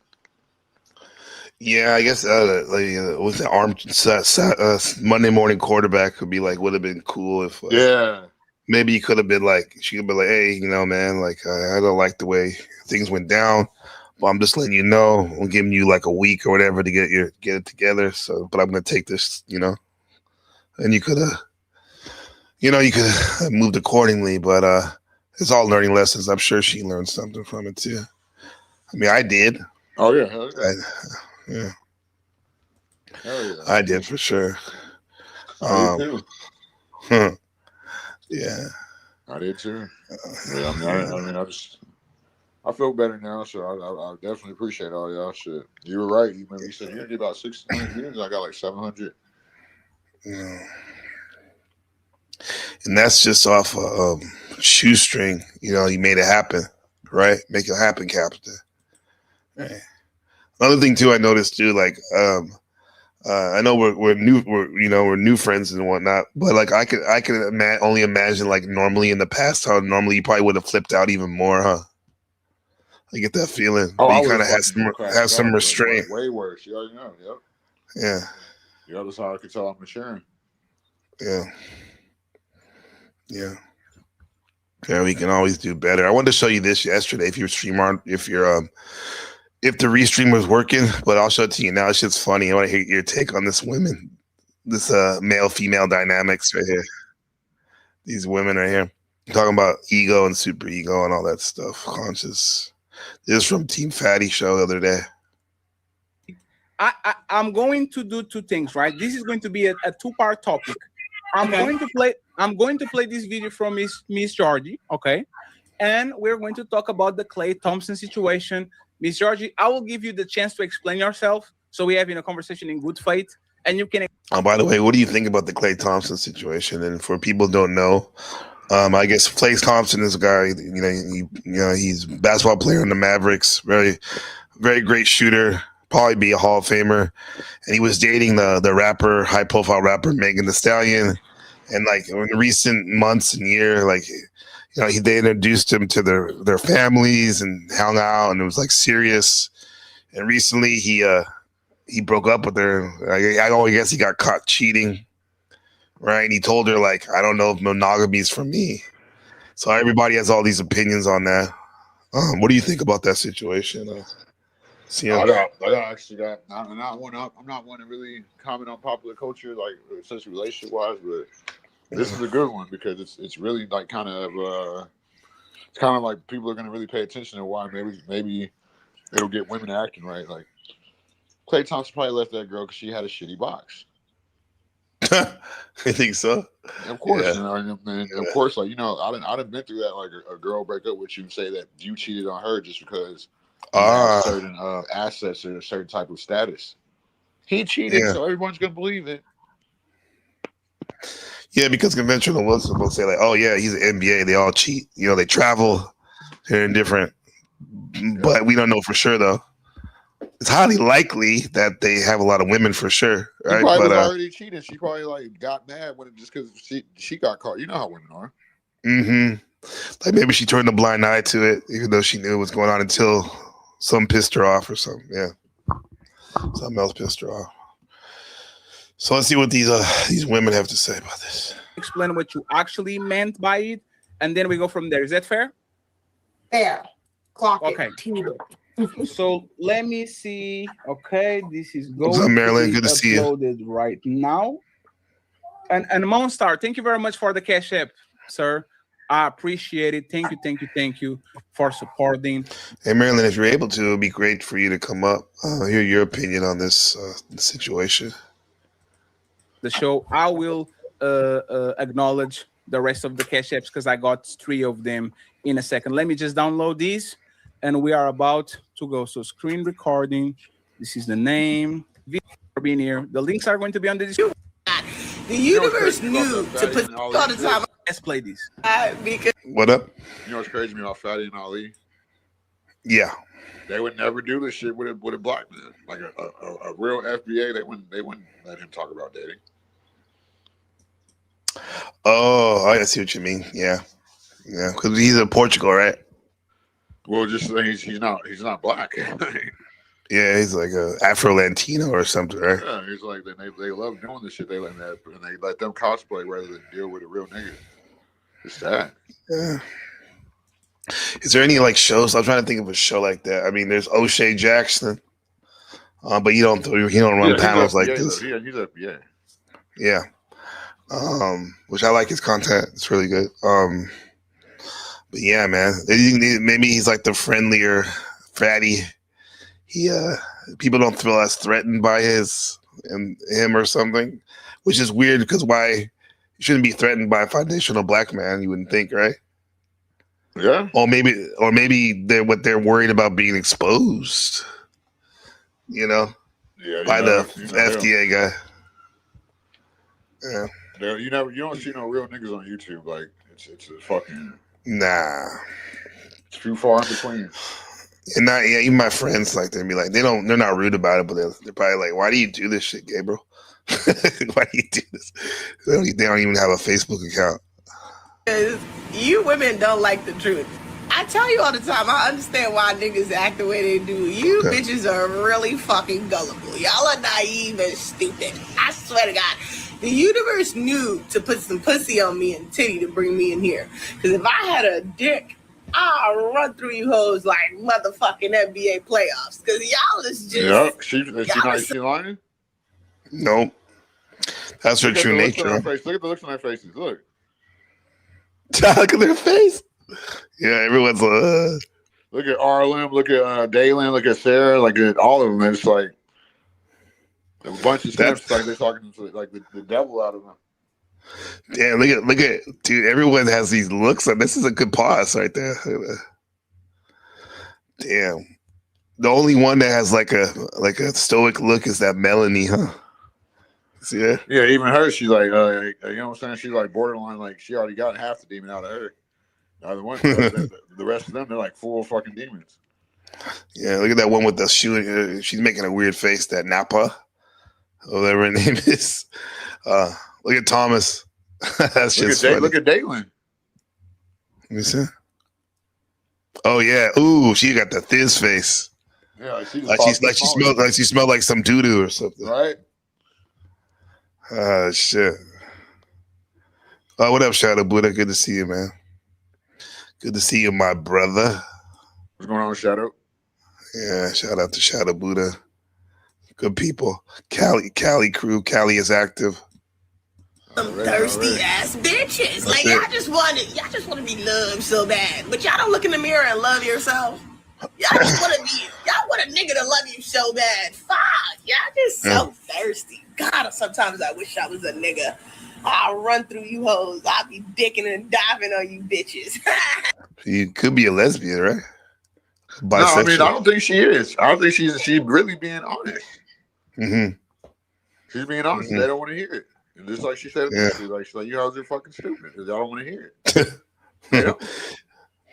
Do you think it's because she knows a lot of them ain't shit? That's why she's saying that.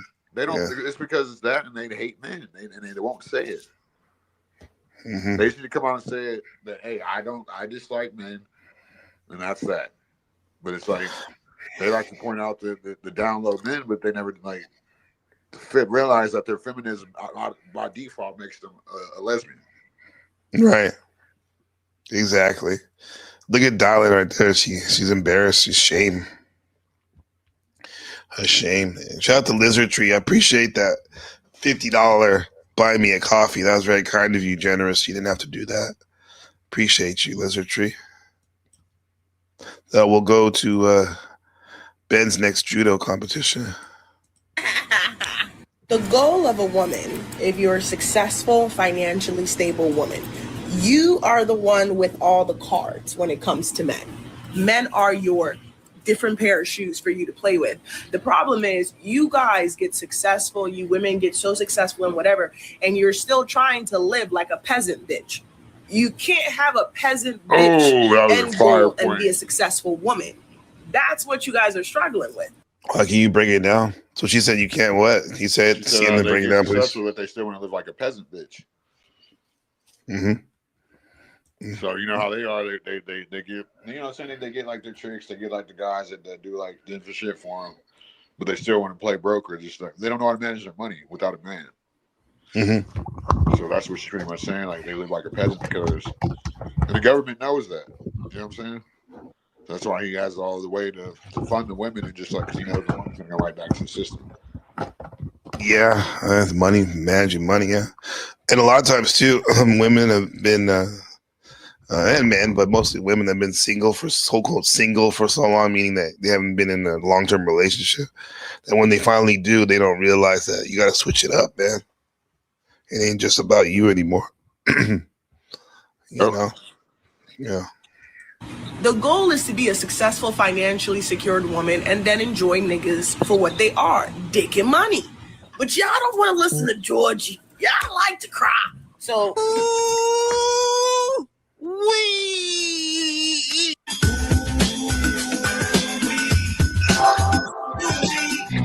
It's time to Is it me or is the audio out? No, the audio is, I heard it all. Yeah, the audio is good. Shadow Buddha thought that was RLM's sister or something. The Napa, the girl on the bottom. Now you can admit yourself, Miss Georgie.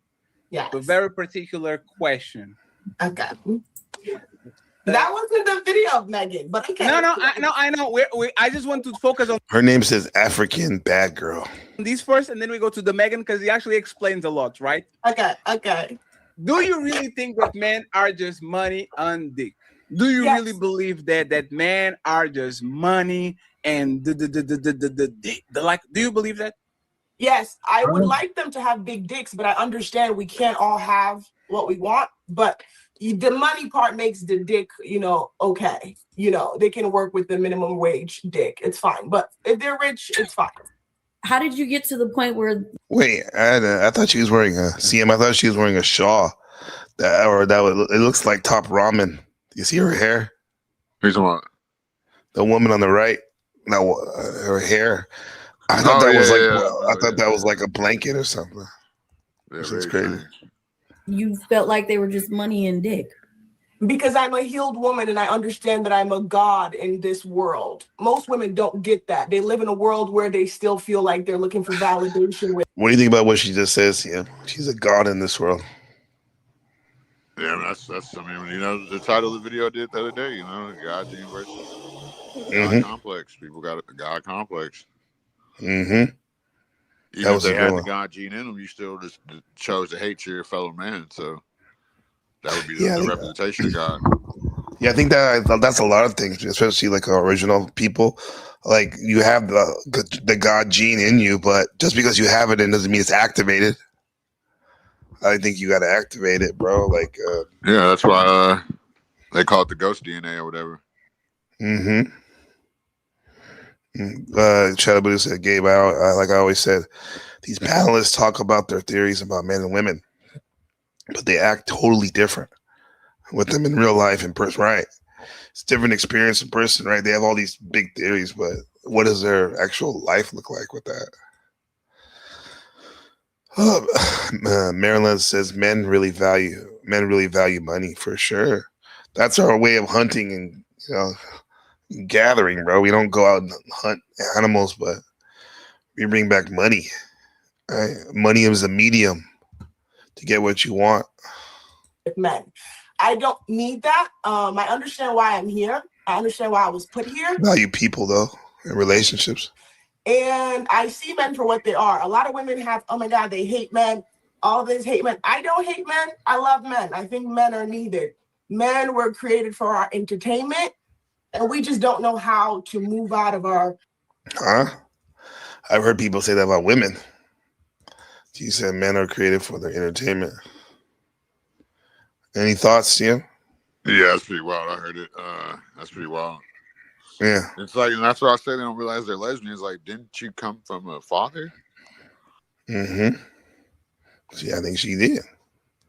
It wasn't like I think it was Mike yesterday or 2 days ago on your stream. He kept saying like, respect women, which for sure we should respect women and men. But like he was like, you came from a woman. It's like, yeah, but he wouldn't acknowledge the fact that it takes a father as well, to have a baby. It ain't, yeah. That's an important concept too. Oh yeah, exactly. Shadow's talking like a misandrist, and that's what these women don't realize they are either. Y'all are misandrists. Mm-hmm. I think you got a Maryland in back. Yes, here. Thank you, bro. I appreciate it. I'm gonna. That's a good dedication. Way to go. What's up, Marilyn? Nice to see you. Nice to see you. I have got to interject. Okay, let's go.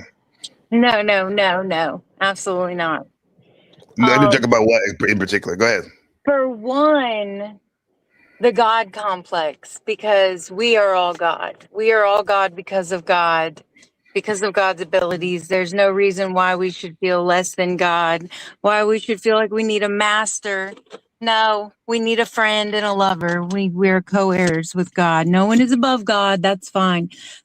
Jesus is Lord always, but so are we. We're not less than God. We're not higher than God, but we're not less than God. That is not the issue. The issue with these women is that they're working within a system that what they just use the tools that they have with what they got within the system. They're not trying to break the system. They're not trying to make it equally fair for everyone. They are taking what they can get. Yeah. That's exactly what the other lady said too, remember? She did. That's what she pretty much said, like they're living broke. That's what she meant. I feel like they're taking what they can get. Yeah, but so is she. She is too. She just doesn't realize it because she's still working within the system. She's still only thinking about her. She's still thinking about money and dick and like that's really worth anything. There's an order to things. Like there is a perfect person for you, and there's an equal amount of people for everyone. We should not think Right. that there is you know, an imbalance in any way. Yeah, everyone has that person. There could be even multiple people for you. It is like but the point is there is someone there for everyone, I think, if you really look. But I think that these ladies are coming from a scarcity mindset. When in fact it seems like our world or reality is it's impregnated with opportunities and Yeah. I mean, yeah. But there's still people in charge that are making it like this, like making sure that they can get over on us and have control over us. And the fact that everyone just doesn't stop everything and fight against this, it's just mind-boggling. They'll sacrifice the crumbs. They'll just crumbs that fall from God's table, and they'll accept it, and it'll be enough. And while they're starving, just doesn't make any sense. Right. That's crabs in a bucket mentality. Let's see this. Okay. Emotional stupidity and be logical and live peacefully. That's how I came to that conclusion. And it's also because of experience and knowledge. So if men are just entertainment, what is the woman? God. Only the black woman or all women? All women are God. Why would I have something I bring to this world be greater than me? But all men are God too. All men are God too, though. She can't just say all women are God. That's absurd. Mm-hmm. Yeah. It's absurd. Yeah. It's So if she's a queen, co-created. if she's a queen, then all men are kings. Mm-hmm. Her mind said was she see him as a peasant? Maybe a prince? I don't know. Or no, a gesture, right? A gesture. Entertainment. Okay, but you just carry the child. Why entertainment? What's that? Oh, I just said right. Right. Yeah. Sorry, go ahead. Oh no, go ahead. Oh, well, you got to be on camera. No, you're not on camera, no, Yeah. Just you got time. When I'm you get not on camera, let me know. I thought my camera was on. My camera's off? Damn. Yeah. There's a ghost. Go. There's something took me off camera. No, I just was asking her. I don't want to. She seems very strong about how she feels. So I guess we need to hear more from her. But why would you be a god and then say they're just for? Why would you be a god and say they're just for sex and money? Like, wouldn't you want more from them? Why would I want more? But why would I want more? I'm not looking for a man for spiritual growth. That's my personal goal. What would a man bring for me beyond dick and money? It's my job to heal myself. Seems like a very limited, like I said, scarcity, limited life, dick and money. Yeah. Because the system she lives in requires money, and she's not willing to break that system. She's willing to take from that system. Mm-hmm. Bare minimum, really. Even if you're willing to take from it, it's like I would see that as a temporary thing in order to fix the system or destroy it to build another one. But just to be okay with that, that's yeah. I don't like that. Most people are okay with it. You're not judging nobody. Yeah. We are going to let Miss Georgie finish. Coco, I see you. Go ahead, finish your point, Miss Georgie. Okay.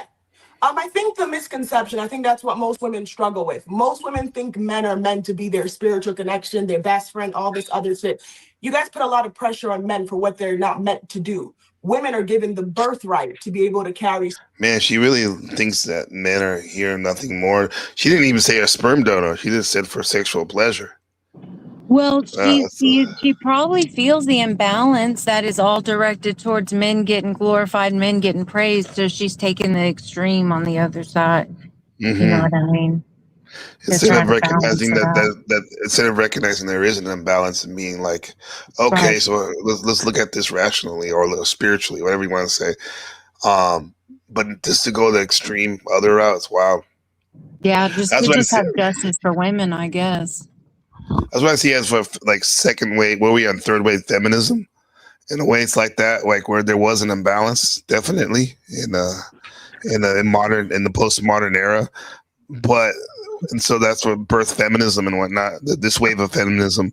But with that said, I think it's seen as going overboard or overcorrection at times, and she's an example of that overcorrection. Yes, but however, if you look at it in the scheme of things, like if you get to heaven and it's like, okay, all these men have been oppressing women for this long, so you would take this woman right here, and she would kind of nullify some of men's sins throughout the years of oppressing women by taking on the opposite sin, and it like sacrificing that, doing the same thing in a different way is sort of making up for the other person's. You know what I mean? It kind of nullifies it rather than, okay, this person's going to get punished for this, because it's sort of like building treasures, but in a different way, just forgiveness. Eventually, hopefully we come to that, but you can think of it as men not necessarily getting away with it. There were repercussions, and one of the repercussions was her. Yeah. So, I don't know. I do think there's something to be said about forgiving. The art of forgiving will lead to the more you forgive, the more a lot of the bullshit will pass. Yeah. But the main point of this broadcast, and a lot of them here on my channel, it's the psyche, and like the ultimate thing to forgive is yourself too. And the end goal too. Forgive, like, don't be so hard on yourself. Doesn't mean that you don't have good, high standards and whatnot, but yeah, we shall see. For sure. Spirituality and self-awareness. That's why the power of God is given to you. But you guys put a lot of pressure on men that it's not for them to carry. So no, I don't look at men to be my guardians, my best friend, or all that unnecessary shit. I look at men to be what they were put here for: dick and money. Dick and money, she said. Wow. Damn. With that said, with that intro, dick and money. Let me get my friend. My nigga.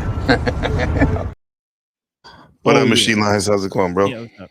Yeah, we got both dick and money. You know what I'm Hey, saying? Yeah, good to see you, man. Appreciate you. What do you think about that? This lady's worldview of all men are here for those two things.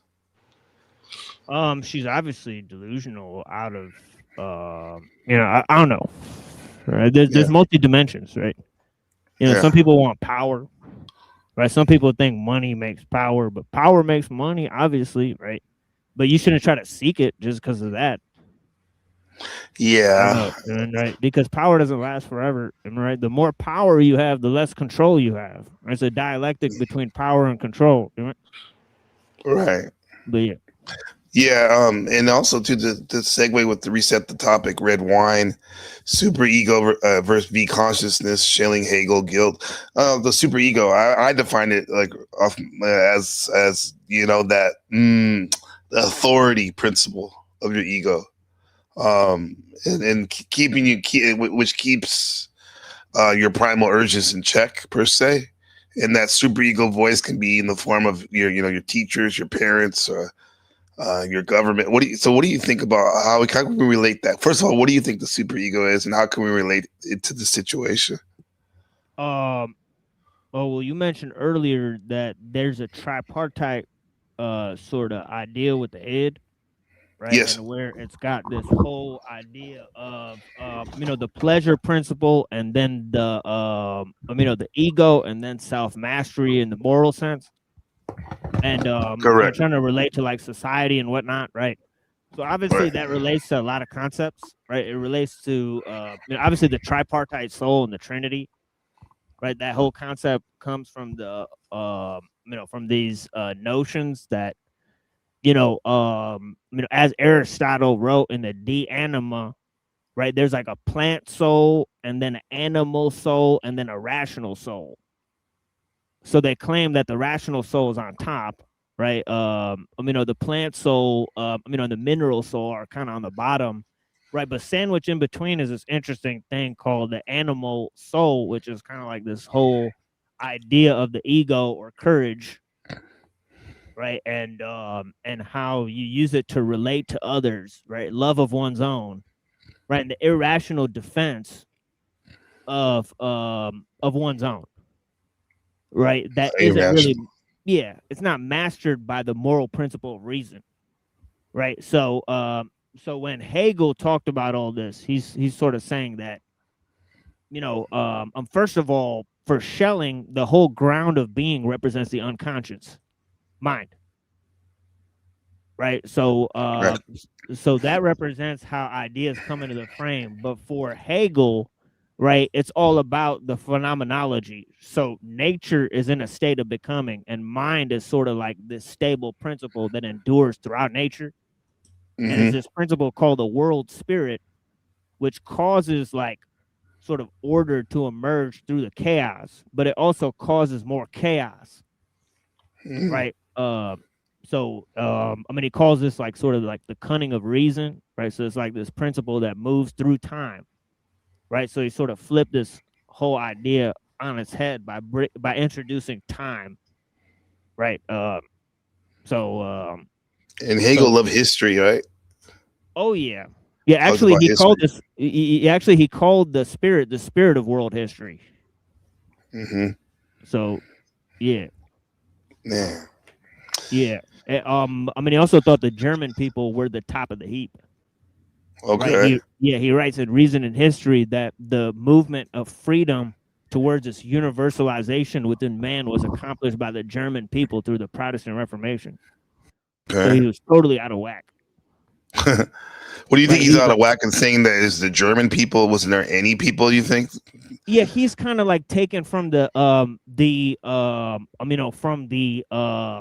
idea of national restoration, right? From the salvation theology of national restoration of the Jays, right? So he's applying this idea of nationalism, and this came about in Europe because of the Jays, right? Because they said there's a difference between a nation and a people and a state. They were some of the first people to make this distinction, right? Because they had to subsist within other nations, right, as a people. Yes, and you saw that with even in the biblical time or pre-biblical time, like Babylon. They were there, and they were shuffled everywhere else. But yeah, man, this is. I believe Hegel was influenced by the Kabbalah, right, and also by Hermeticism, right. There's a guy who wrote a book called Hegel and the Hermetic Tradition, right, by Glenn McGee, and he talks about how the Hermetic science and like magic and shit and all this weird shit like kind of influenced Hegel to talk about his futurism, that this utopia would come about in the world, right? Which a process that he called the apotheosis of the state.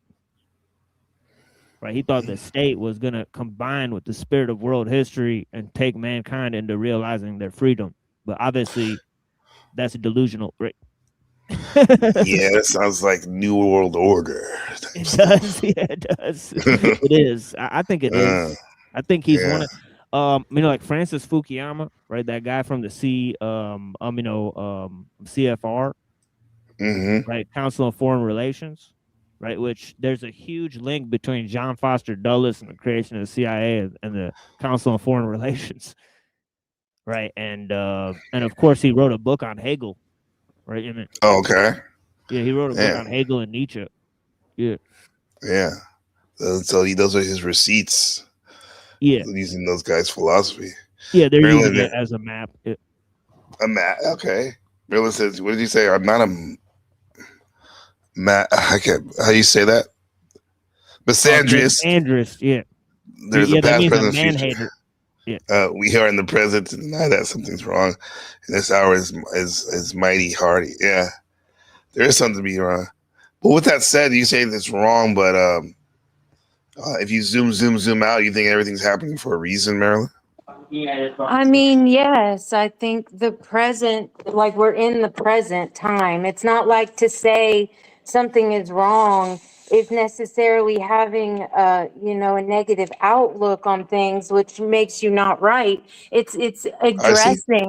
addressing that there is a issue that needs to be rectified, and we need restoration to take place so that in the future we won't have to speak like this, because we are literally making ourselves sin and making each other sin by sinning, because then the other person who didn't sin has to speak on the sin, and it's just like a vicious cycle back and forth. But if we acknowledge something is wrong, and if we acknowledge that something needs to be done in order to give us worth back to ourselves rather than take it from us all the time.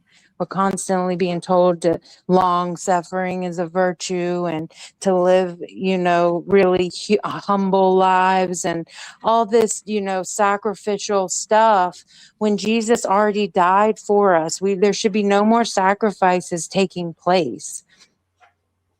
There should not be any more suffering, any more bondage. It's just a disease that needs to be rectified.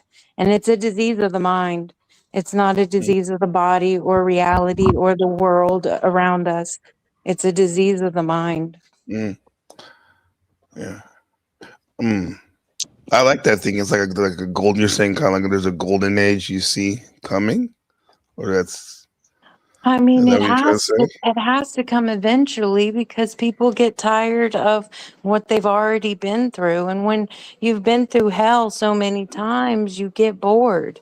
I mean, there has to be some sort of. But what if there was aeons of golden age where people got bored with that, and this is what we're experiencing? Why are we experiencing the duality, and in particular the negative too as well?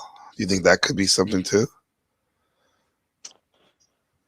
I just don't know. I feel like there's a time for everything under the sun, and eventually it has to come full circle, to where it can't,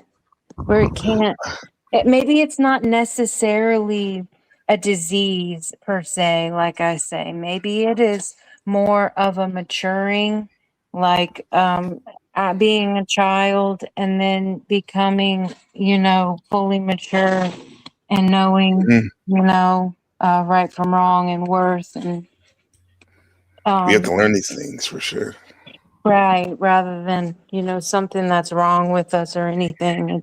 It's just a maturity that we've come into. I don't know. And I say that because I don't believe in creation or evolution. I believe we always were and always will be, but we somehow got trapped in this lie. So what if we've known for centuries, infinity in the past, that we were God, and then all of a sudden we have this imbalance that needs to be rectified, like. And it never was till not long ago, not but what, 8,000 years ago, whenever Adam and Eve were born, 6,000-7,000 years ago. So we just need to go back to truth. Go ahead. Machine, yeah, go ahead. it's like like obviously the whole idea of progress is sold to people to make them like cope with the evil that's in the world. But the fact is that good will win out over evil at the end of the day, right? Because falsehood is just going to wipe itself out. Right? That's boring. It's dumb. It's less than. It's not as powerful. It's not as edifying. So many things that don't make it as good. Right. Okay, but why is it? Oh, it's I think this is a symptom. Of course, my content, for example, can always be better. But why is it like when we have these cerebral, thoughtful shows, spiritual shows, even one could say, that there's less people here, but if we start fighting with each other, there'd be like 3 times as many people. Yeah. I think it's because people are clicking around and they like to see a lot of motion and a lot of talking, because it helps them absorb a lot of information quickly. right? So what they're looking for is stimulation, right? They're not looking for actual content, right? So they're kind of just shuffling through shit, and that's kind of the thing of just spoon feeding yourself content, right? It's like somebody who's sitting there changing channels, right? Was the old model of it, right? You know, where they don't really care from channel change to channel change what they're looking at, right? You know, so there's a sort of content plasticity that comes with just, you know, simply just absorbing shit without any qualification, right? Without any, you know, attentiveness to what you're consuming, right? And then like you know, like if I watch a movie with somebody, we got to pause that shit like every 30 seconds because I'm tripping balls. Like every 30 seconds, I'm like, oh no, look at this shit. Oh, they brought this one out again. Oh shit. Yeah. Look at this fucking symbol. Like I'll start tripping. Yeah. What is that, Marilyn? Oh, sorry, I didn't realize I didn't have Like you're giving a sermon on the mountain up there. That's cool.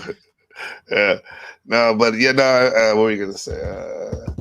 My bad. I was going to say something too. I didn't realize I wasn't on mute.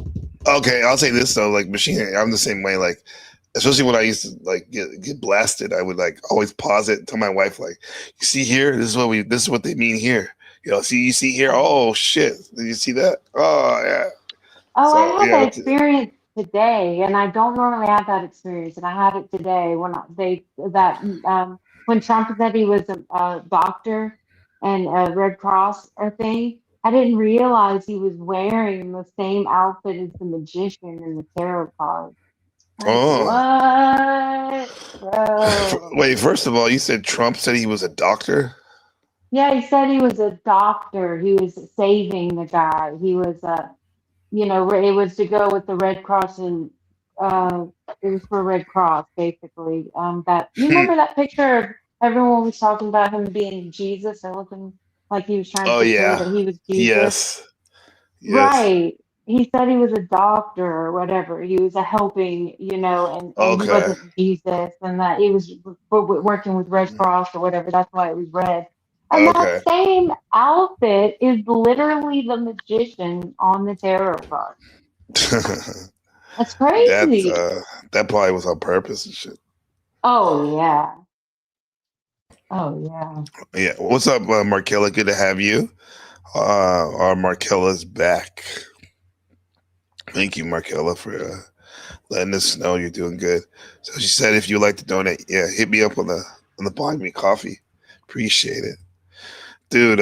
Yeah, that's wild though. He's wearing that. There's a lot of weird shenanigans. My wife showed me a meme where it was that Trump as Jesus. And it's funny, like somebody animated the picture, and they like moved the picture and they put him in.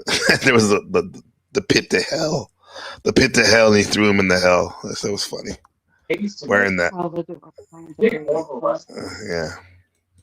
All kinds of crazy stuff. But like, let's get back to this the super ego. I like this stuff right here. This stuff about the psyche and whatnot. What were you gonna say about your wife? What was I? Oh, I was saying like when I watched the movie, I would do that. Like when she was talking about, I'd be like, hey, check this out. So it might be kind of hard to watch a movie with me in the past. Because I'd be like, pause it, rewind it. You see this part? Because there was a time when I would watch a movie where I would try to, one, enjoy the movie with entertainment, and then two, try to decode and decode the symbols of it and how it relates to like, you know, like what's going on with the psyche or whatnot. So I would do that, play that role a lot. Here, let me show you guys this real quick. Your thoughts. You can tell me when to pause. You can tell me when to pause it. I feel like desire and aggression.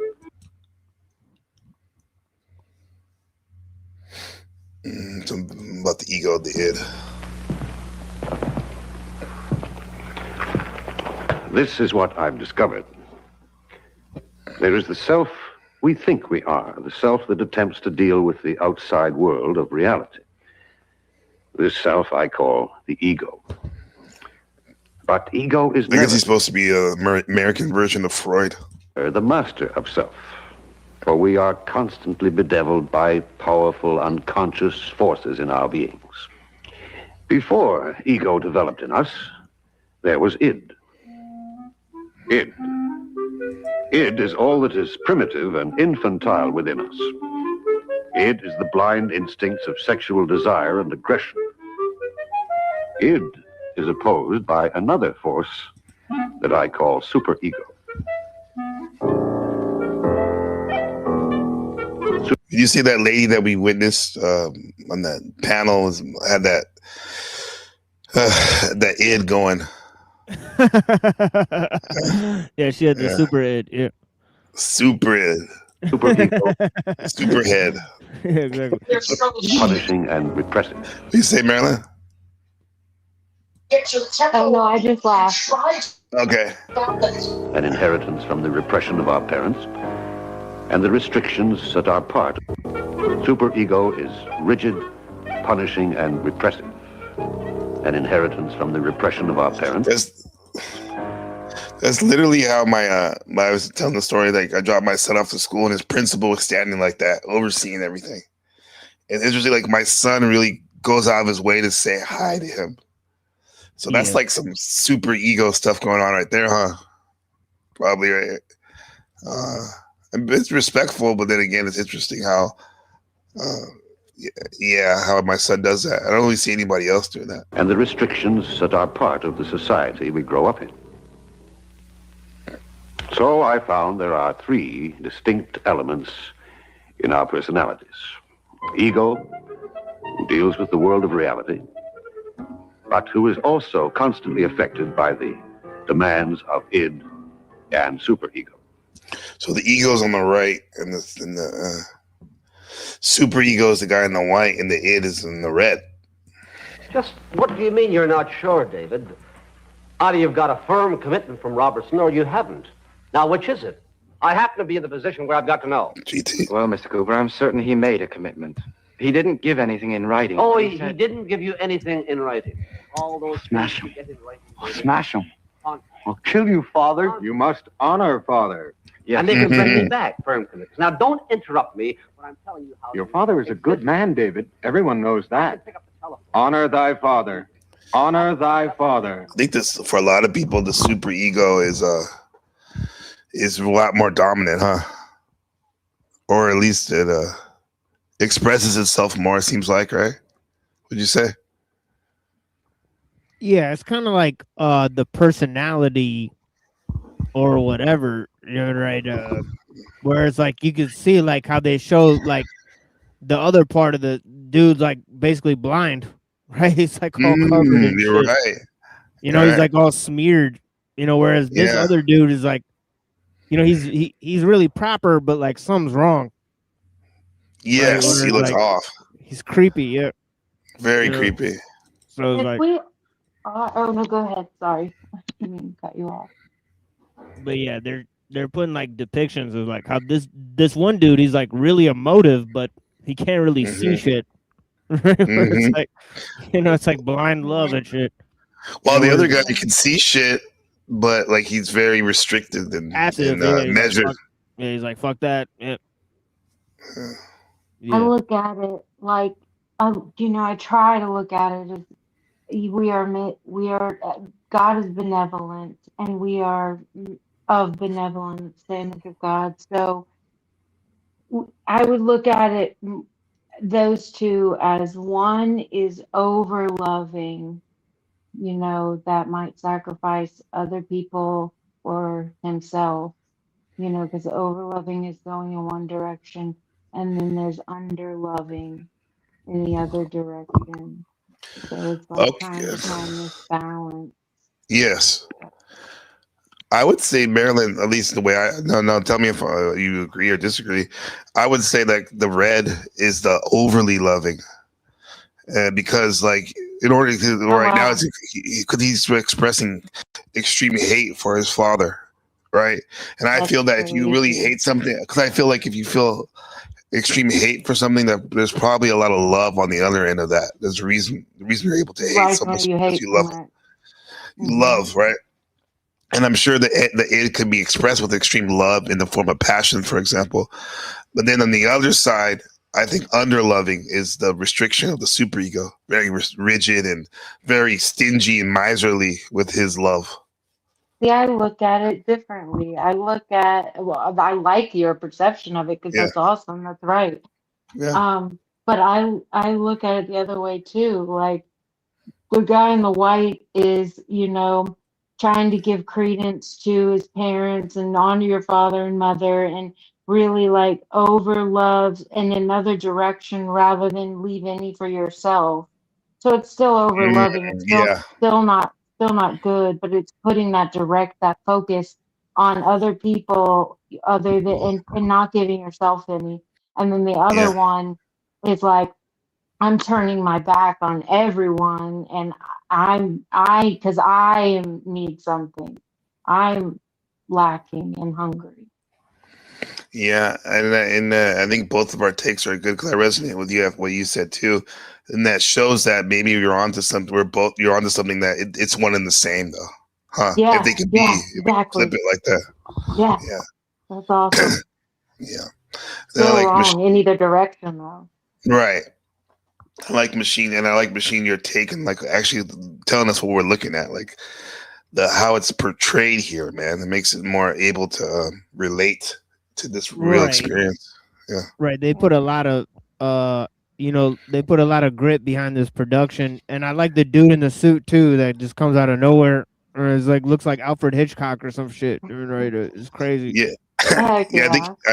I think he was like I said, the American version of Freud because he looks kind of like him, except he doesn't have that German accent. Yeah, it's like if Freud ate like 200 cheeseburgers. Like, yeah, I was gonna say fried chicken, but yeah, cheeseburgers will work too. Again, the kernel aspect to it. Honor thy father. I hate him. I hate him. Honor thy father. Honor thy father, or you will be punished. You stole Mummy away from me. I'm taking your mother away on a holiday, David. I hate him. I'll kill him. Oh, I love him. Mr. Cooper, I'll go and see Mr. Robertson again. Thank you for letting me explain. Ooh, you see the animosity? Even though he succumbed to this super ego, like he had that, id was still like, yeah, very angry.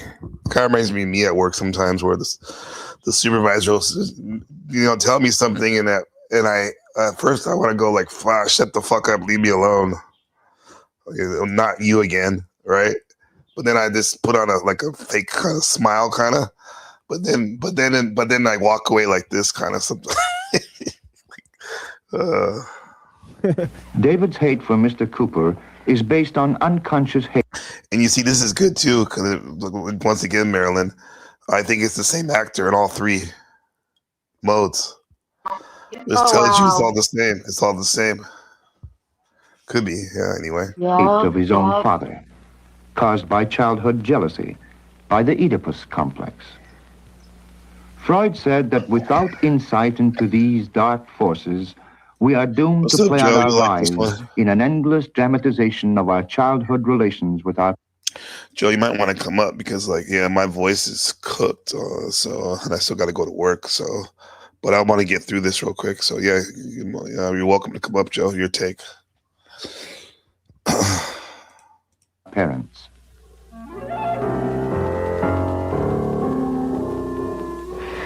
It's great to be alone with you, Peggy. In a restaurant? Well, you know what I mean. Every time I go to your place, there's your roommate. Doesn't she ever go out? Sometimes. Yeah, because in the end, we're talking about male-female social dynamics. If you do want to get intimate, it's a lot of it has to do with being in a safe, comfortable, having privacy, where you can do that, right? So. That's a nice dress, Peggy. Thank you, David. I want more. It's imperious.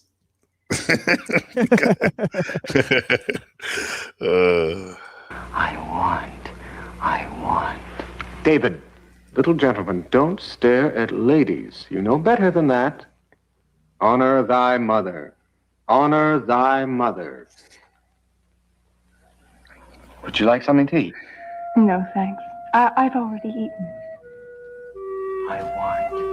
Oh, I want. Marilyn, throughout your life and stuff, has there been experiences where sometimes you like the person you wish they were a little bit more aggressive or took more initiative in terms of like romantic things? I'm not trying to be crass or anything, but you know what I mean? Where maybe you're like, it's kind of frustrating because they're too reserved.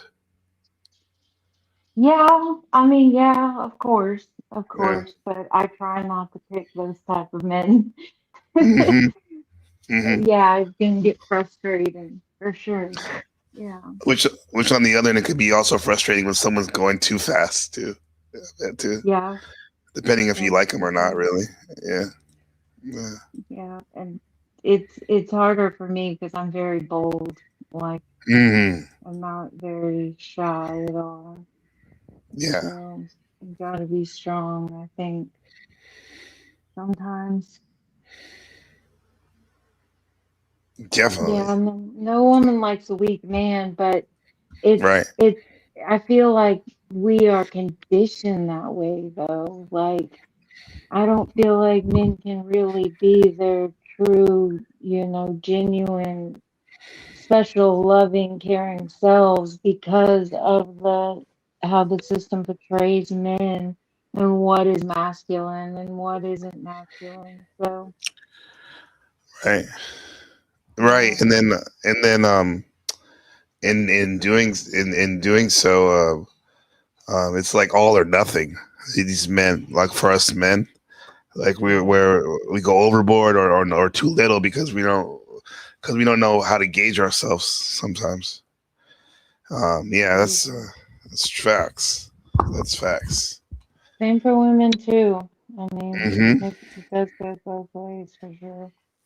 Yeah. David, baby, put your head on Mommy's breast. I want it.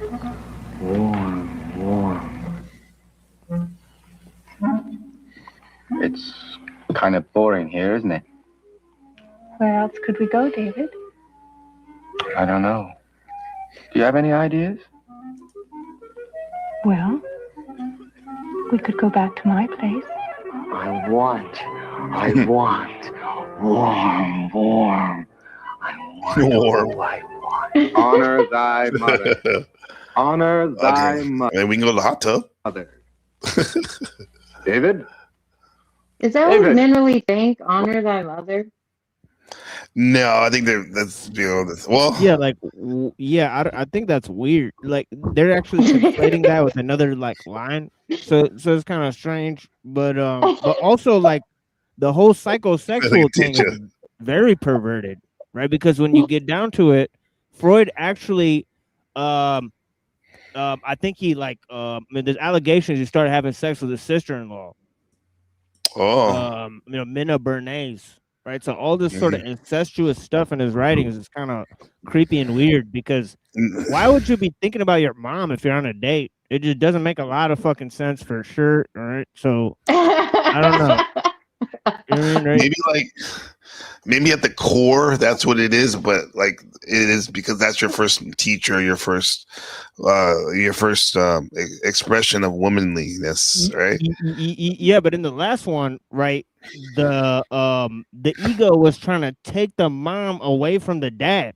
And I heard that too. It's like, yeah, I'll take her on a trip, motherfucker. Like, it's like, what the? It's like, so that's kind of creepy and weird because it's like he actually said that, daughters fall in love with their father, with the image of their father, and then sons fall in love with the image of their mother, and then and you see this shit actually spouted by like internet actors like the Thorpes and whatnot, right? So yeah, definitely with them. And also too, we saw yesterday, I'll show this after what you're talking about. I don't know if you know John Zerka, the influencer, and Clavicular. Yeah, I'm familiar. Well, they had a recent meetup, and Clavicular had his young girlfriend with him, I mean, because he's young, he's only 20 and she's 18. And Don Zerka was being really creepy with this Freudian concept about how, like, you know, women, when it comes down to it, they just want a daddy, right? And I get what he's they're saying. fucked up. I think he's like into but Freemasonry because he talks a lot he's a about Mason, Freemasonry on the shit. Yeah. And he gets weird and creepy with it. Like he starts saying like, "Oh no, they have the knowledge and shit." But it's like, bro, like I don't really think you want to actually stand on the shit that they represent. But like he starts getting real weird with it. All right. He loves all the esoteric stuff and the masonry and all that stuff. Yeah, and I mean, sometimes I have nobody in the world that agrees with me except for Hostile Hyperborean. So, but you know, that aside, like I really don't think it's as complicated as they act like it's, you know, this just like recipes that they have that no one else has over the centuries that they've known. I'm sure God would make it pretty basic. I'm sure it would be the knowledge of, you know, all the plants and which ones are poisonous or which ones are going to heal you, which ones mixed together and all this stuff, that all the herbs and stuff. That would be a very main thing that they probably have knowledge that we don't. You know, a real big blueprint level, and then, or maybe they give it to us and they don't make it as so it's important to us by their standards, so we don't, you know, acknowledge it as important. Maybe they have to give us all the information, we already know it. Also, the stars. The stars are a big thing. If you can read the stars and know how important they are in the scheme of things, they're a clock. They can tell the future. They can, you know, there's a lot of things in the stars. So if you can read the stars and you know the plants, that is probably the majority of the occult information that they have that they won't give us. I feel like science is for poor people. Yeah, for sure. You're right. It's a cheap, it's the Temu version of what's going on, what's really going on. Yeah. I know William Blake, I'm paraphrasing one of his quotes, is something like, until you as a man or human, but as a man, know that the stars above your head are actually inside of you. Meaning like knowledge of astrology, for example, until you know that, like, you're going to be a beast. You're going to be a beast, basically, and be at the whims of astrology. Not you won't, because once you know that the astrology, you realize that there's something beyond that even. But until you realize that fact, the stars are you're gonna be their master in a sense. You're gonna be swayed by it too much. So, but then you, like you said, if you put in the knowledge of plants and the healing, that's a whole nother level too. You can't lose. It's your mind and body. It's your mind and spirit. The stars are your spirit, and the herbs and stuff of the land are your flesh, and that is how you balance things. Speaking of balance and lack of balance, this is from the stream 2 days ago. Clavicular and his girlfriend were listen to this daddy dynamic. What Zerka's spitting. Zerka's the guy on the right. Clavicular's the Maxer in the middle, and then there's Lily, Clavicular's new girlfriend. Did you hear about that? Women, how much? No. What you say? Did you hear about that guy that came out that was friends with that girl and knew that girl and said that she was a total slut and she had chlamydia, and that his new girlfriend, and that she slept with like 18 dudes and she's only just 18, and that she slept with his friend and his friend's friend, and she just passed her around, and all this stuff was coming out about her. That she was just about Lily? His new girlfriend, yeah. Damn. Real bad. Wow. Well,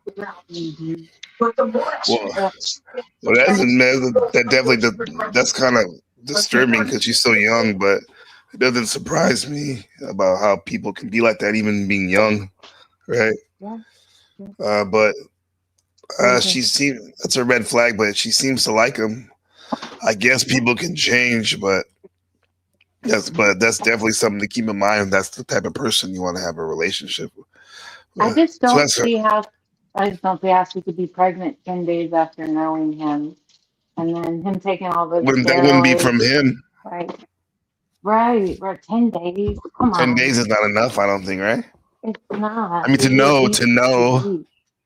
Yeah. You need at least like I don't know, 2 4 or weeks. 5, 2 or 3 or 4 weeks. Honestly, I did not know I was pregnant until I was almost 3 months pregnant, like 9 months. I did not know. Oh I was yeah, you're far along. super sick. Mm-hmm. Yeah, I was like, yeah. So I don't. 10 days. It just seems ridiculous. That does seem ridiculous. And as much steroids as he takes, like, how is he not sterile? Like, how? Like, it's just, I don't know. It's just weird. Yeah. As much drugs as he does, like, it just, maybe. I think they got really advanced with the testosterone therapy or whatever, right? Where it doesn't have the same type of side effects that it used to, or something like that. But, yeah, and plus he's young too, so he may still have some high levels of his sperm or whatever. But yeah, it is kind of strange. I would not want to do that, especially long term. Yeah, they say like probably like long-term effects are not well known of people like supplementing with that shit, obviously.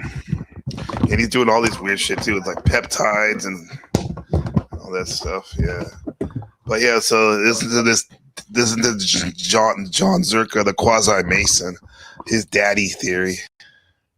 Thank you, Lizard Tree, for that advice. I think I'm going to do that.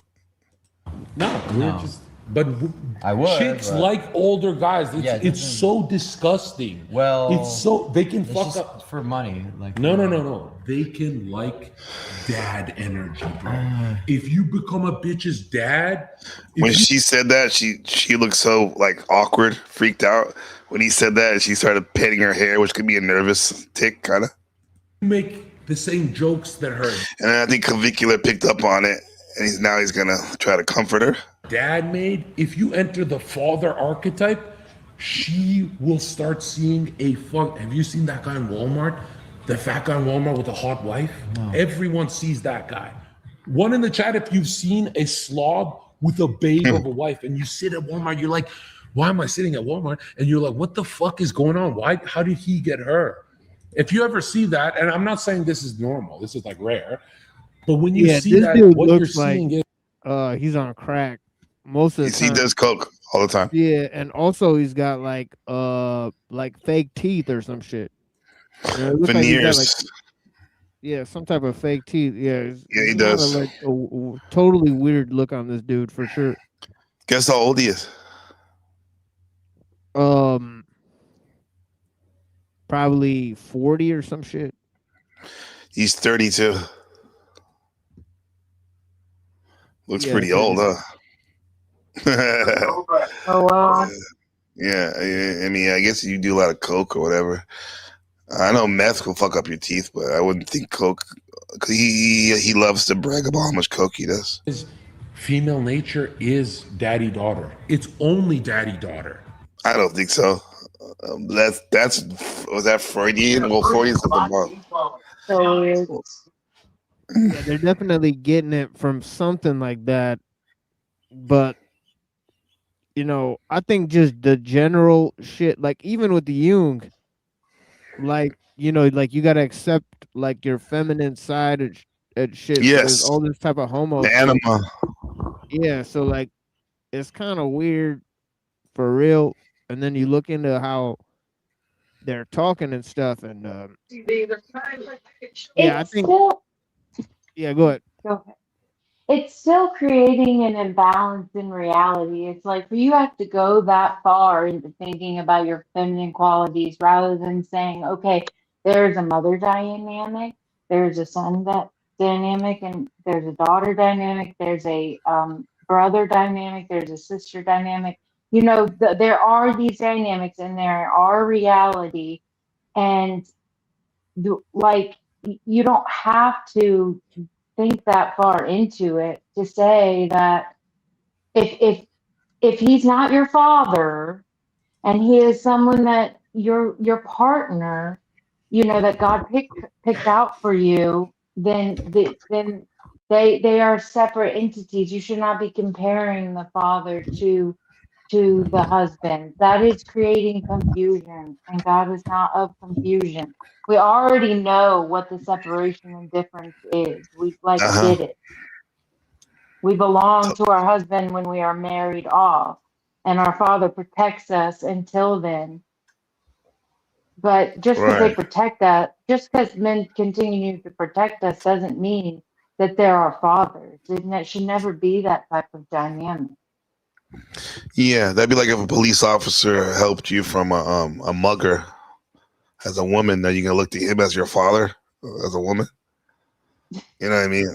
Like maybe there's like definitely the archetypes. We're talking about young there, but father's a father, husband's a husband. I like it, and as it is, the more They are here. the more we keep cutting things up, the more confusing it can be. But what's the reason we cut things up, though? I guess it's just we feel like we always gotta. It's like a principle of like we always gotta make things simpler and more understandable, and like there's never enough, which actually creates more confusion. I think Avian Buddha brought that up the other day on Twilights, or I don't know where it was, but Machine. I think some of your work deals with that, right? In terms of technology, the more we want to make things easier, the more trouble we end up making, right? Things seems like. Oh yeah. Yeah. Mm-hmm. Yeah. Yeah. He said, you know, I mean, he said it like 100 times, right? That it tries to solve the very problems it creates, right? Yeah. Technical complexity. Uh-huh. Because when you get to certain levels, when you get to certain like levels of judging stuff, other things don't matter anymore. Other things don't matter anymore like they did Right. when you were you know in a different situation. So like there are levels to it. There's levels to it. Yeah, you're right, Marilyn. I even see it here, like where things that I used to feel like I had to defend myself doesn't matter as much as it used to. Doesn't matter as much as it used to. Like, you know, because we're on higher levels or different. Right. Right? It's all daddy daughter. All of it. This looks like dad and daughter right now. Right? I mean, it could. Like, I've seen. Well, you have a dad. You have a dad. I have my wife has a dad. Like, you know, so I could see how a dad would comfort his daughter, and it could look like this. But a husband can also do that too, right? A brother could do that for a sister, even too. If Clive was shorter than her, this would look fucking ugly as fuck. You know what I mean? I don't know. He changes the goalpost right there because he's getting weird. Makes it sound a little weird. See, I'm glad Clavicular says something about that. It's kind of This weird. would look fucking ugly as fuck. You know what I mean? I don't know. It just makes it sound a little weird. But I get what you're saying. It's a little Freudian, I get that, but Yeah. I want to punch that in your head because I'm saying. I mean, he's right, but like it just sounds. Clive, you're literally her He wants dad. to imprint him because he knows that Clavicular is a big influencer, and a lot of these men. He also said he's right. So see, this is the thing with these influencers. Like they have to kind of sign on when somebody says some crazy shit. Yes. To a certain extent, because they're like getting paid to be there and whatnot. So this is the unfortunate part of the situation as well.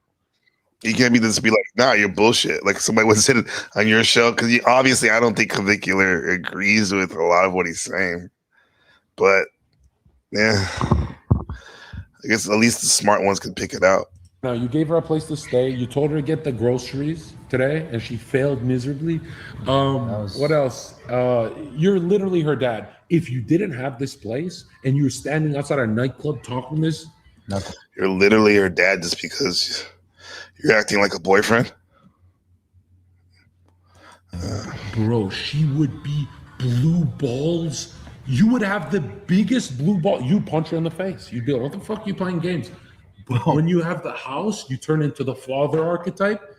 Now she's wet. Yeah. And so what is that? The chick needs a nest. Clav doesn't need it. You know, if she's homeless and hot, Clav will still. Right. Clav doesn't need a nest. women. So I know it sounds a little evil, but women are extremely materialistic. If you put a roof over their head, they start. Wait. They start, Women yeah. are- dude. Yeah. Oh, I didn't know that. If you get an old woman out there to say, "Oh, Mr. Senor Zerka, come into my mansion. You can have the keys." I'll say, "You're ugly, fat, like Consuelo. I don't want to chill with you." If an old, saggy dude with $1 billion went up to your girl, oh, she's tempted. She's nothing like me. Men and women are very tempted by different things, bro. No, because now, wouldn't you say though, like if because they live in Miami, that there probably has been a very wealthy, old, disgusting man that's trying to make his move with her. Obviously, she didn't go with him tonight because she's with him. Rushada Buddha and I were talking about this in the sense that, like, in a perfect world, I would think a younger woman would want to be with someone around her age, not like a super old dude, even if he had money.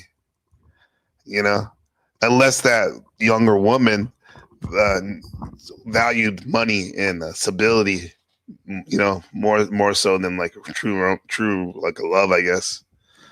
Yeah, But it's kind of cope to think that, like, you know, like that, like you could buy any women, like, you know, like I heard like, you know, Neurojack talking about some ladies that were like basically trained, you know, like if they were captured by the enemy, right, that they would, you know, sleep with the men and then kill them by night.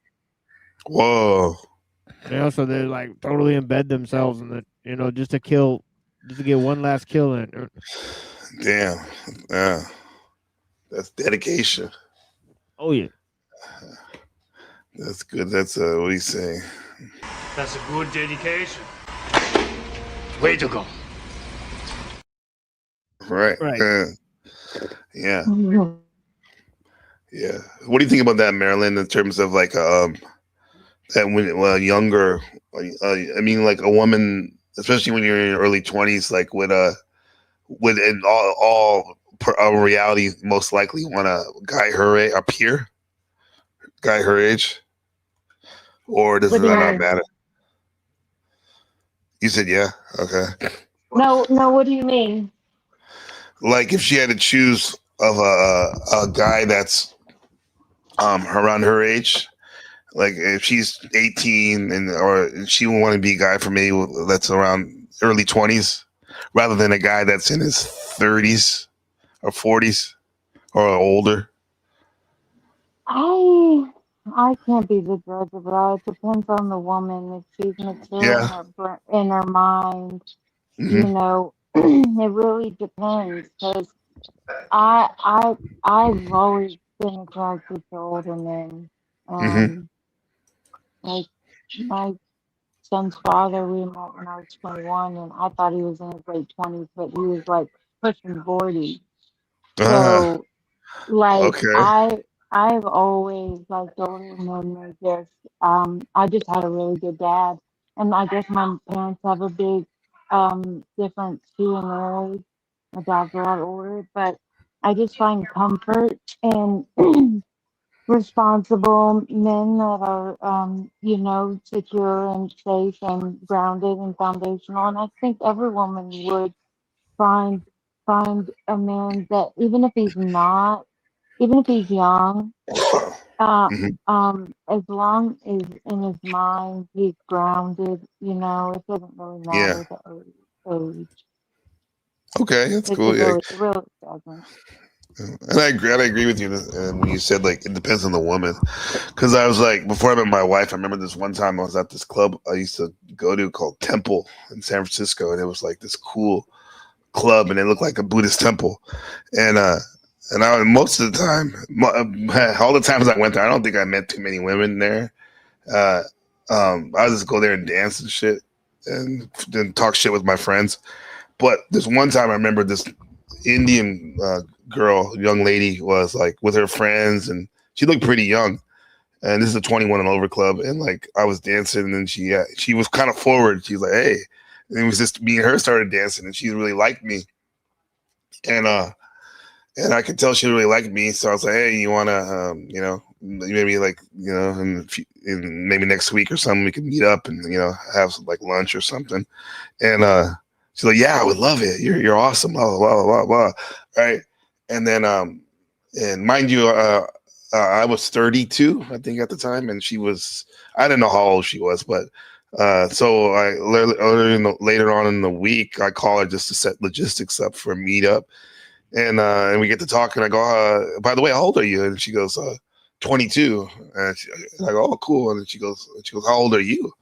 I said, 32. And then and everything just changed from that moment, where she was like very, excited and all this stuff. And then and I could sense something was wrong. Well, is that everything good? And she's like, nah, you're just a little too old for me. And then, and then ended up not going out. So, so I thought that was interesting.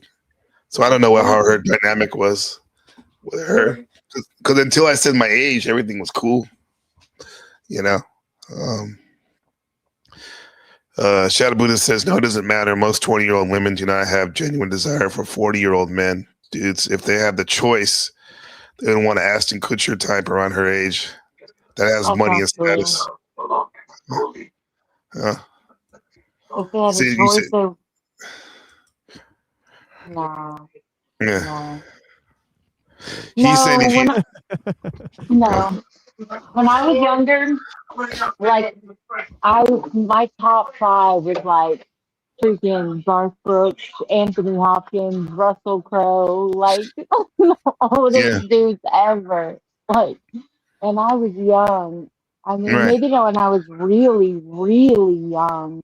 I liked, regular 20-year-old dudes. But when I got to like 16, 17, 18, I'm like, I would not think that younger dudes were, I don't know, they're just too immature for me. So you're saying that when you were 16 and 17, whatever, that's when you really liked the older guys, but then you said, but when you got to when I was younger.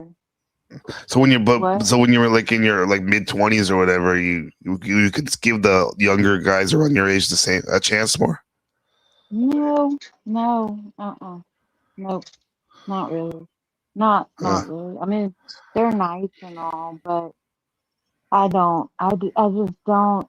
I've never I don't like that immaturity. I don't like the inexperience. I never have. I just never been that way. Never been that way. But like when I was like 12 or something, yeah, I'll like a Backstreet Boy and think he was just the greatest thing ever. But when I'm they're not your age though. Right, it's still, yeah. But when I'm at like dating ages, nah, no way. I would never go for a younger guy. Too much of a liability. Okay, so we were saying he's an Ashton Kutcher curricular in this sense where he has the money of a lot of money already, and he's young, and he seems to be pretty mature. The most younger guys his age, but still, with that said, you still did something about the older guys, huh? Yeah, I've always been that way. But there's not a lot of women like that. I'm not saying I'm right. Like the women that go for their age is probably more, more appropriate because you can grow up together. You're interested in the same stuff. You haven't gone through the same timeline. Well, you said there's not that many women. Well, we found another woman in the chat that disagrees with you, another unicorn, and that said Lizard Tree said she always dated older too. Yeah, and always. Yeah, I've never had a problem, finding women, my age that find me attractive, probably just because of rugged good looks. But it's been, like I've always, talked to, women that are the same age as me, usually. But yeah. Why is that? Do you have a preference though? Older, younger, same age? What? Or does it matter? Just the person? Probably older women if I could. Really? Interesting. Oh my. Uh-huh. Yeah. Yeah, interesting. I think for me, I've always wanted the same or younger. Yeah, that's always been. Yeah, I'm like kind of like weird like that. I don't know, but Yeah. Yeah. But that's good that you share that.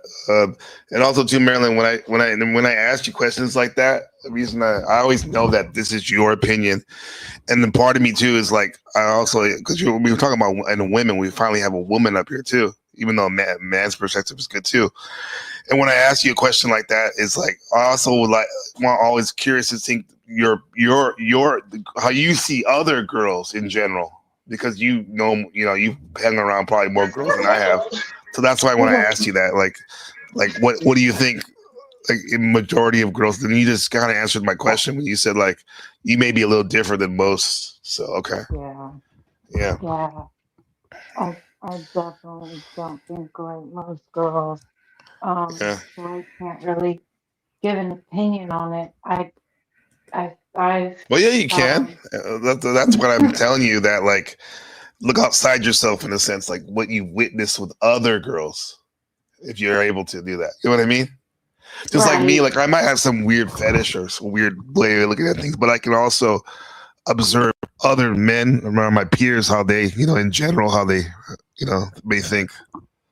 Yeah. Yeah, I mean, regular girls, like regular men their age, I still feel like there might be a leaning to older men for women. But probably healthy women would probably go with their age bracket. Their age group, yeah. You said healthy, yeah, like that. I'm just saying, they don't need as much support. Yeah.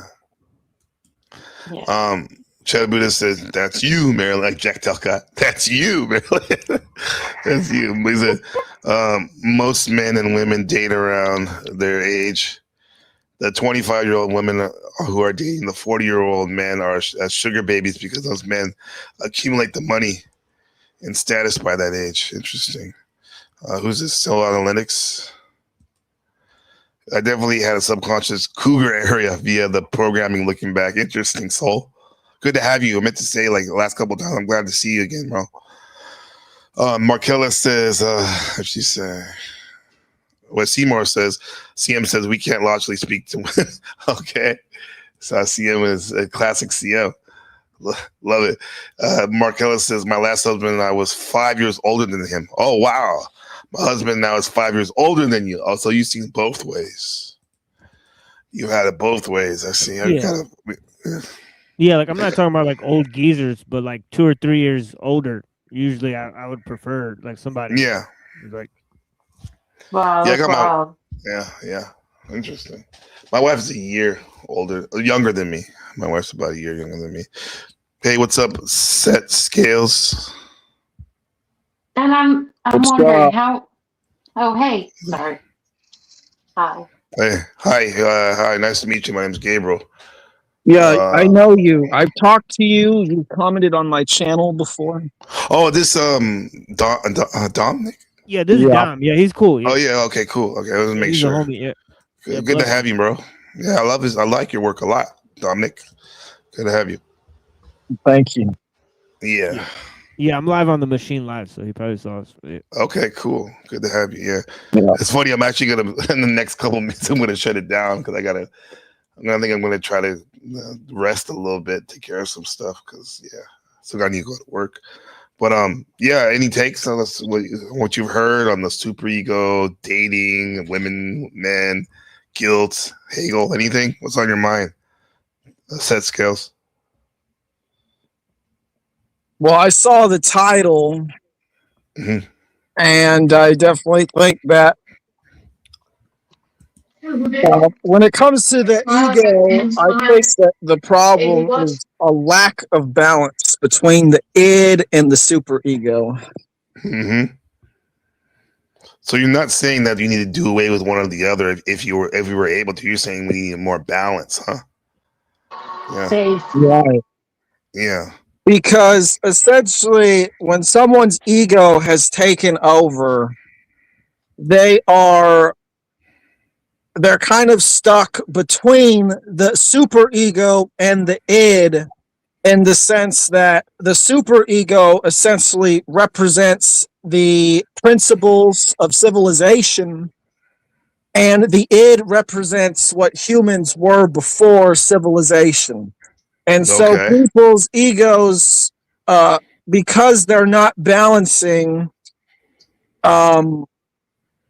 their primal instincts with their the moral codes of civilization in a healthy way, they essentially latch on to identities based in the material world, almost always revolving around their job or revolving around politics or their race. And because they lack the balance, they seek to these external things to fill the void that the ego is failing. Because they associate these things with survival. Yeah. Dominic, that was a great take, man. I like how you made it very simple for me, which it's a good thing. Like how you said that the id is more of the pre-civilization and the superegos of civilization. Now, how can you give an example of a way we can ground ourselves in with the id in a positive way? Well, it ultimately comes down to recognizing what life is all about, and life is just all about self-expression and being within the objective world that it is. So, because so many restrictions impose on that in civilization in the form of laws, people they forget that really everyone owns themselves, and that's the most basic natural principle. So I'd say that's where balance comes, and respect is in recognizing you own yourself and everyone else does as well. And this is just the most basic natural principle there is. Well, it's actually the basis for principles, I should say. Yeah. And not acknowledging that, or it can get us into trouble. You think you can get into trouble with the super ego, or what you mentioned about over identifying with your job or your gender or your race, for example? Yeah. And when I say that the id represents before civilization, I say that is because the id is what they say is basically our most primal instincts geared around survival. So basically there to ensure that we do what is necessary to continue existing, such as eating or evading danger or even reproducing.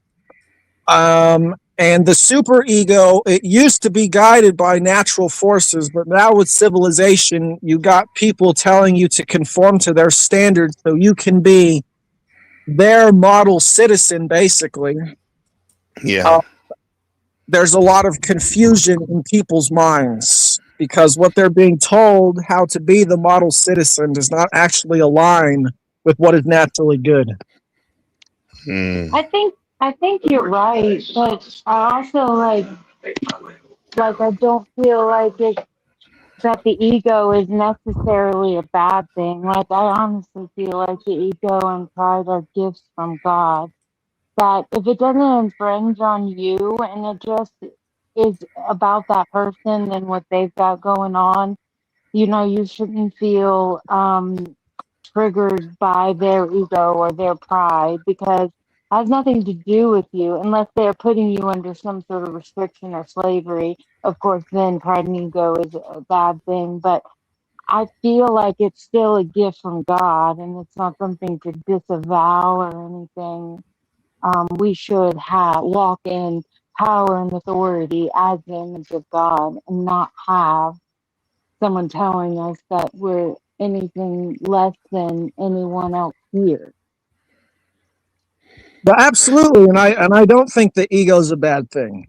I just think that I just think it's a bad thing when the ego is what's taken over someone's actions. True. And I'd say that comes from the imbalance I was talking about. Yep. Absolutely. Would you say the ego taking over? An example of this would be when somebody tries to flex too hard about like the school they went to, or they have this much money, and or I have this. Oh yeah, I'll keep it. I'll stop there. Or I have this much knowledge. I mean, yeah, both of those things, and even to an extent, knowledge, all those things are based in materialism or empiricism, and ultimately that means they're fleeting. Yeah. What is not fleeting in this world, if anything? The principle of self-ownership and self-responsibility. Even when you're a baby and you are an old person incapable of taking care of yourself, there are still things that no one has a legitimate claim to do to you. Like, for example, you can't just assault old people because they're a burden. That would make you a terrible person. And that would also bring about negative karma because everyone else would recognize that you're a bad person. Right. So just because you're an old person who can't take care of themselves doesn't mean that people can do whatever they want to you. Because you own yourself. So base. Yeah, and it's tragic that there are people doing that as we speak here. Tell the old folks and youngsters in daycares and convalescent homes. There's they will be checked though. They will be checked because karma is cause and effect, right? Yeah. Well, the first shall be last, and the last shall be first. Yeah. I mean, it's gonna do a total flip. These people that are self-righteous and virtue signaling, and everyone's serving an idol. They're either serving the idol of God and misrepresenting God and the Son, and not becoming one with the Father, or they're serving a death cult. And they're, preparing to die. So they're either going down two lanes. They're either idol worshiping, or they're serving a death cult, or they're doing both. No one is really taking a responsibility and accountability for being in the image of God and saying, hey, the Bible said death is an enemy. It's the last enemy to be destroyed. Like, we are the image of God. There's no, we are made for a purpose, a perfect design. We were never intended to die. We're no longer under the curse because of Jesus, but everyone still is turning to Jewish, idols and Jewish laws and saying they're Christians rather than, the kingdom of God is within, and the kingdom of I God don't is know not what I in just words walked but in into, but this is power. a very interesting perspective. What she just said, yeah. Dominic, can you say your channel so our mods can promote it in the chat? Set Scales. Maybe he stepped away. Do you know his channel's name? The Machine Lights and Neurojack. I don't. Yeah, I'll try to share it. Oh, thanks, Machine. Appreciate it. I like his channel a lot. I told you I'm so I can't even name it. Well, I know that's I have it on my I didn't know queue. he streamed. I didn't actually know he streamed. So it's pretty good. The couple of videos I listened to already, I like it. It's all you guys are doing great. What did I just see that would spark my interest right here? There's some nice spicy stuff going on in the chat right now. Let me see. Spicy caliente. Oh yeah, CM said women won't say the truth. Men naturally and biologically go younger, and it accepts women. And then Maryland said different strokes for different folks. Then CM kind of unpacked what he said. He said, because women's fertility is the unspoken truth that we don't talk about. In women, we will never admit how younger women fertility bothers older women. Well, women are very competitive. Period. I think just like the denial of that is just not honest.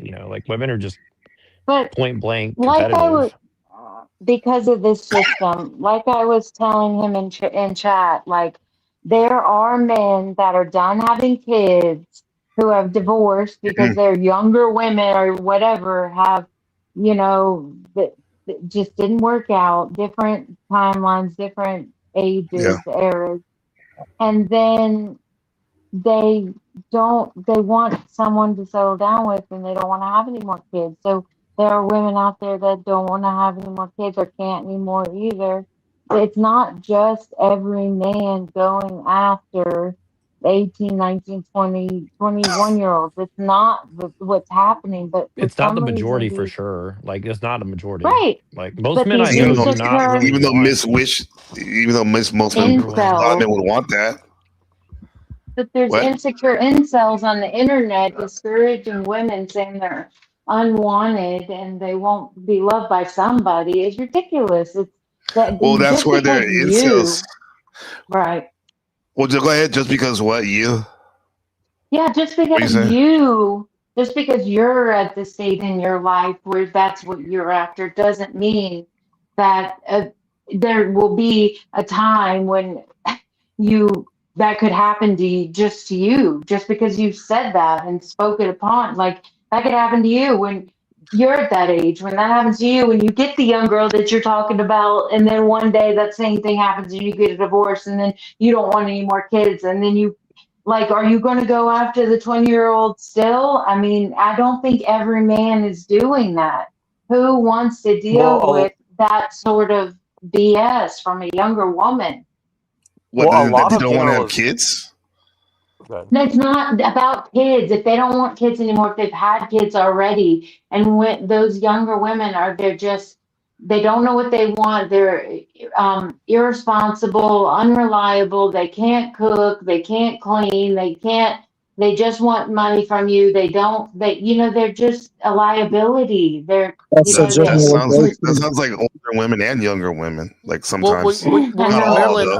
I would, Any of them. Right, of I would say course, that Marilyn would admit this though. Like even if there's exceptions to what she's saying, they kind of prove the general rule, and I think that works for a lot of the generalizations. Like, look, I generalize a lot, and people don't like it, but sometimes like I'm just generalizing to get a general gist of the situation. Like, like I think about it too. Like if I were a single guy.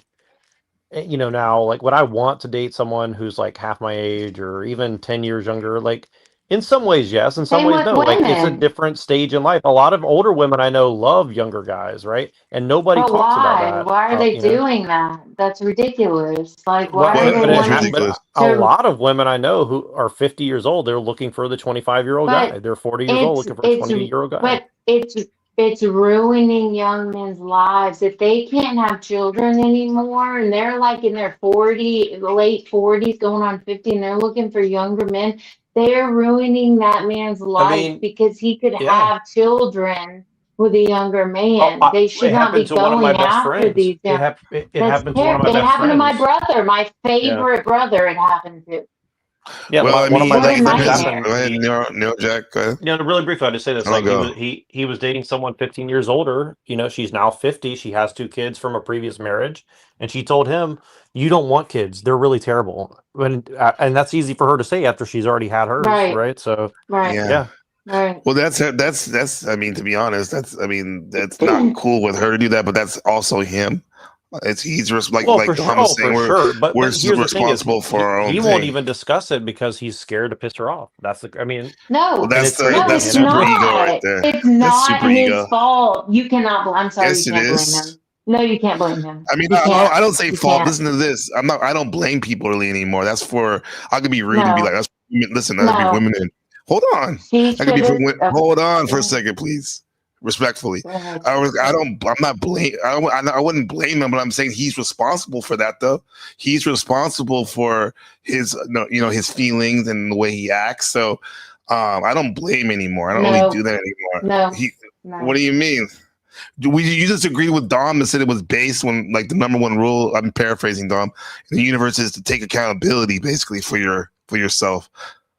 And So she is an older woman. She's older than him. She has had more experience, and she knows that she's either doesn't want to have any more kids, or she's infertile, and she should have said, "I'm sorry, no, I'm not going to take yeah, that youth away from you." And that away, I'm not like, go for a different guy. well, Like, yeah, she she's should wrong. not. Didn't you hear me what I said? I said she's wrong for that, and like he's wrong also for not stepping up and take. See No, now, take because it. when a No, I get it. man looks at a woman, he doesn't necessarily know off bat if she can have kids or not. It takes a little while to find that out. You're telling It's me not that. like he knows Listen. Well, going into it. hold on. I know that I've talked about that. My wife and I, we've gone through that. Like, I didn't. Well, she knew, but like, so I know how that is. However, with that said, he's a human. He's a man. In the end, he has to take responsibility, and I get it. No disrespect to your brother. It seemed like he got shafted too in that situation. But like in the end, he's still a human that has to take accountability. I mean, we can like coddle them and whatever, which is great. Well, yeah, he's almost but 38 years old now. but here's the thing, like, so yeah, you gotta like I give said, like that woman's wrong, but the guy still has autonomy, and it sucks that he didn't learn. And he's wrong too, but however, but she's I'm more not blaming wrong. people. So Okay, she's more wrong. She's more wrong. So she should be taking the She initiative manipulated him. to fix the problem, if not a 40, him. hold on, Even but though really they're quick, both wrong. but really quick, let me ask you a question. If a guy who's 40, sorry, Sam, I didn't see that, dates a 20-year-old girl, and they get pregnant, they have 3 kids, and then she hits 30, and she's like, you know what, I didn't get to sleep around, I want to go have my fun. Is that the man's fault or the woman's fault? Wait, say that again. No one. What's the fault there? I can answer it. Well, everybody was say silent. it I don't know again, if everybody please. can hear me or not, so maybe I need to reset myself. We'll say it again. Do you know what he said? I heard him. He said, basically, if a woman has children when she's 20, and then when she hits 30, she decides she wants to sleep around with younger guys, whose fault is that? The 40-year-old guy she married, or her fault? And I was like, where's the fault? That's what I asked, is where's the fault? Like I said, it's her fault. It's her fault because she shouldn't be sleeping around with other younger men. Well, if she's married, now she has to date older men that don't want kids anymore, and that's the dude she should be doing all that crap with, not younger men and taking their youth away from well, them. people, wait, hold on. People are adults, and if they have a thing, like depending on what they want in life, if they say like this is just a hookup, that's on them. And here's the thing too, like Shadow Buddha said this story about him, like he's on whatever. Like he's in his mid-30s or whatever, and he said a lot of the women he's gotten on dating apps because I think he wants children someday, right? But a lot of the women he said he's come across, the older women that he's matched with, even though they had children, he doesn't want. He said 70% of them don't want even to have new children if they were to get married to somebody, which is like, that's kind of interesting. It's like, wow, that in one sense the woman wants to have a long-term relationship or even get married, and yet she doesn't even want to consider the option of maybe the guy I'm with wants to have his own children with her. So I think that's interesting, and that's her choice too. But he's told me this is a thing that he's come up across many times. I wouldn't blame that on her. I wouldn't blame that on her when I would blame everything. I don't blame. Well, you keep saying blame. Like, I don't care. I Like, would me personally, blame that. I would blame that on the system. I don't know about you every guys. woman Like, wants to have kids. Do you guys really care about blaming people? Like, we're adults. Like, blame, does that really help us? Yeah. Blaming people of things instead of just being like, this is the way it is. I think everybody has 50-50 responsibility to a certain level. It sounds like immature shit. Like, No, disrespect. it's not. To blame somebody for something. It's not, because if you can point to the wound and the error and where it's coming from and start to heal it from there and saying, this is wrong, what you are doing is wrong, we're placing blame on this rather than sugarcoating and coddling and giving all the rewards and credence to people that do wrong, and they get all the I don't rewards do and that. benefit, I'm and the not people. saying that. No, but that's how the world works. All the people that are rotten Well, and they're evil dumb. They're and not scummy, like us. they get rewarded, and the people that are genuine and good-hearted people never get the credit or the accolades. Like, you should be a huge channel. You Well, are so welcome. Well, sincere welcome. and Well, dear. welcome It to be is. welcome to Christianity and Hold welcome on, to the hold on. world. Hold on. She's glazed. I like this. Go ahead, Marilyn. What'd you say about the Sorry, Daryl. You're just fire, and you don't get the thanks you get in the algorithm because you don't get rewarded for being Yeah. good in this system. But It is wait, the wait, okay. system. You can't I got blame you. the woman or the I got you. man. But okay, but how about this? Yeah, The only blame. Hold on, wait. hold on, CM. Hold on. The only blame I'll do in that example is I'll blame myself, because you're right. This should be big. That just tells me I know I need to learn how to work the That's right. system. What I need to she's learn saying, how to work Gabriel, the system. what she's telling Gabriel is be an asshole to everybody, screw them over, and you'll be successful too. No, No, Yeah, maybe I can. absolutely not. No. But you know what I mean, though. I think there is. Maybe I'm an optimist. I think there's a way to be somewhat successful and also be genuine a little. So that's what I need to do, though. That's what I'll blame myself for not Oh my God. executing it. But I don't even blame, though. That's not in my consciousness. But go ahead, CM. Well, I mean, this is very like she was saying, like, who is the system in favor of? Like, Right. they're in favor of women, like, of all colors and races. Are you crazy? Well, that's what we call a gynocentric system. Wait, Female center. wait, does CM saying that it does favor them or not? I didn't understand. It favors them. He said it does. Oh, fuck yeah, it does. It's a gynocracy in a lot of ways, for sure. I mean, not 100%, but A a lot more than people. Or you would say gynocracy. gynocentric. Well, it's really the hidden power of female competitiveness Hidden. that is ignored. Keyword. Yeah, exactly. Yeah. Yeah, it's hidden Keyword on hidden. purpose. Yeah. It's not talked about. It's just showed through action. But what's talked about is the man getting all the accolades, the man being the patriarchy, the woman submitting to the man being the God, the Father, the Son, the Holy Spirit, and there being no woman in any sight. And what we can see visually with our eyes, what is told to us. But what is hidden is the men serve the women. It's not that we serve the women; we protect the women from their own asses. Clever women don't care if men rule. As long as the men serve the women. It's not about as long as the men are listening to the women, as long as the men are taking all the advice from the woman, that's when she'll let the man be empowered. As long as he's listening to her, then he can be empowered. That's the dynamic. That's feminism. No, that's the way men think the system is built. No, that's what I would say Marilyn is correct. Actually, Marilyn's right. Right? Just tell her she's pretty right. much. Well, pretty much because men are willing to change their behavior and their actions to conform to woman's standard because they think that it will mean they will have sex. And this has been and also if they conform to woman's standard, that means they could also have a higher chance of passing their lineage on. Oh, that's a good point. So That's actually pretty accurate, I would say, but go ahead. Also, another thing is prostitution is called the world's oldest trade for a reason, and it's because it is, and it's because one of the reasons it's illegal is because it would pretty much invalidate the government, because people would no longer need to be coerced. I'll be honest with you, that's a great point. Sorry to interrupt you. I just wanted to answer. Very good point. Yeah. Well, I mean, I'll just say sex sells, and it can basically act as a source to modify or control human behavior. in a very similar way that the law does. That's true. Shadow Buddhist says men are physically stronger than women. Women do not allow men to be in power. Men built the system through physical labor of technology and manufacturing that rules the world. And as James Barron would say, it's a man's world, but it wouldn't be nothing without a woman or a girl.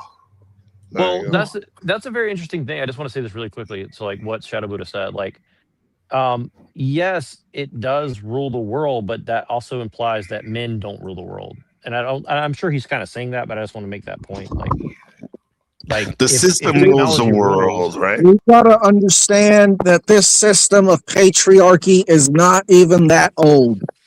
It's only about 5,000 years old. Yep. Be a little older, Maybe 6,000. Yep. Yep. Yeah, Yep. before this, it was all mother, it was all goddess worship. The earth was the great mother. We all came from the womb, and the men protected the women because the women maintained the order.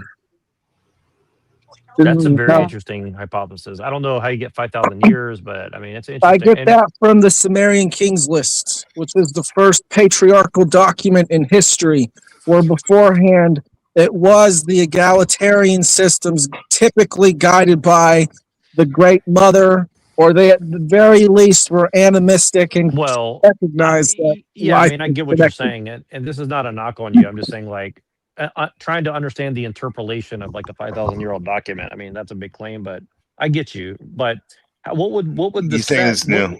I think it's about 3,800 years old. How does the god Set fit into this? That's what I want to ask you. What's good, Harper? Set. Well, this is actually Anubis here. But Set is the dude. Set is the red blood. The red bloods are us. He fought the blue bloods. The blue bloods are represented by Osiris. The blue bloods are the people who basically control the systems of control, and they need to suppress the red bloods. This is what the red shield is. Is that what they call us, the red-blooded Americans? That might be. I never made that connection, but that's possible. It's deeper than that because it has to do with race, actually. And y'all getting into some mass psychosis. I feel like even before the woman being praised and idol worshipped, there was a union between the two where there was an balance. Men were they allowed men have always allowed women. That's the whole point. We protected women. Hold on. They protected women as far as understanding that women is the way how we get back here. They're portals, not goddesses. They're portals.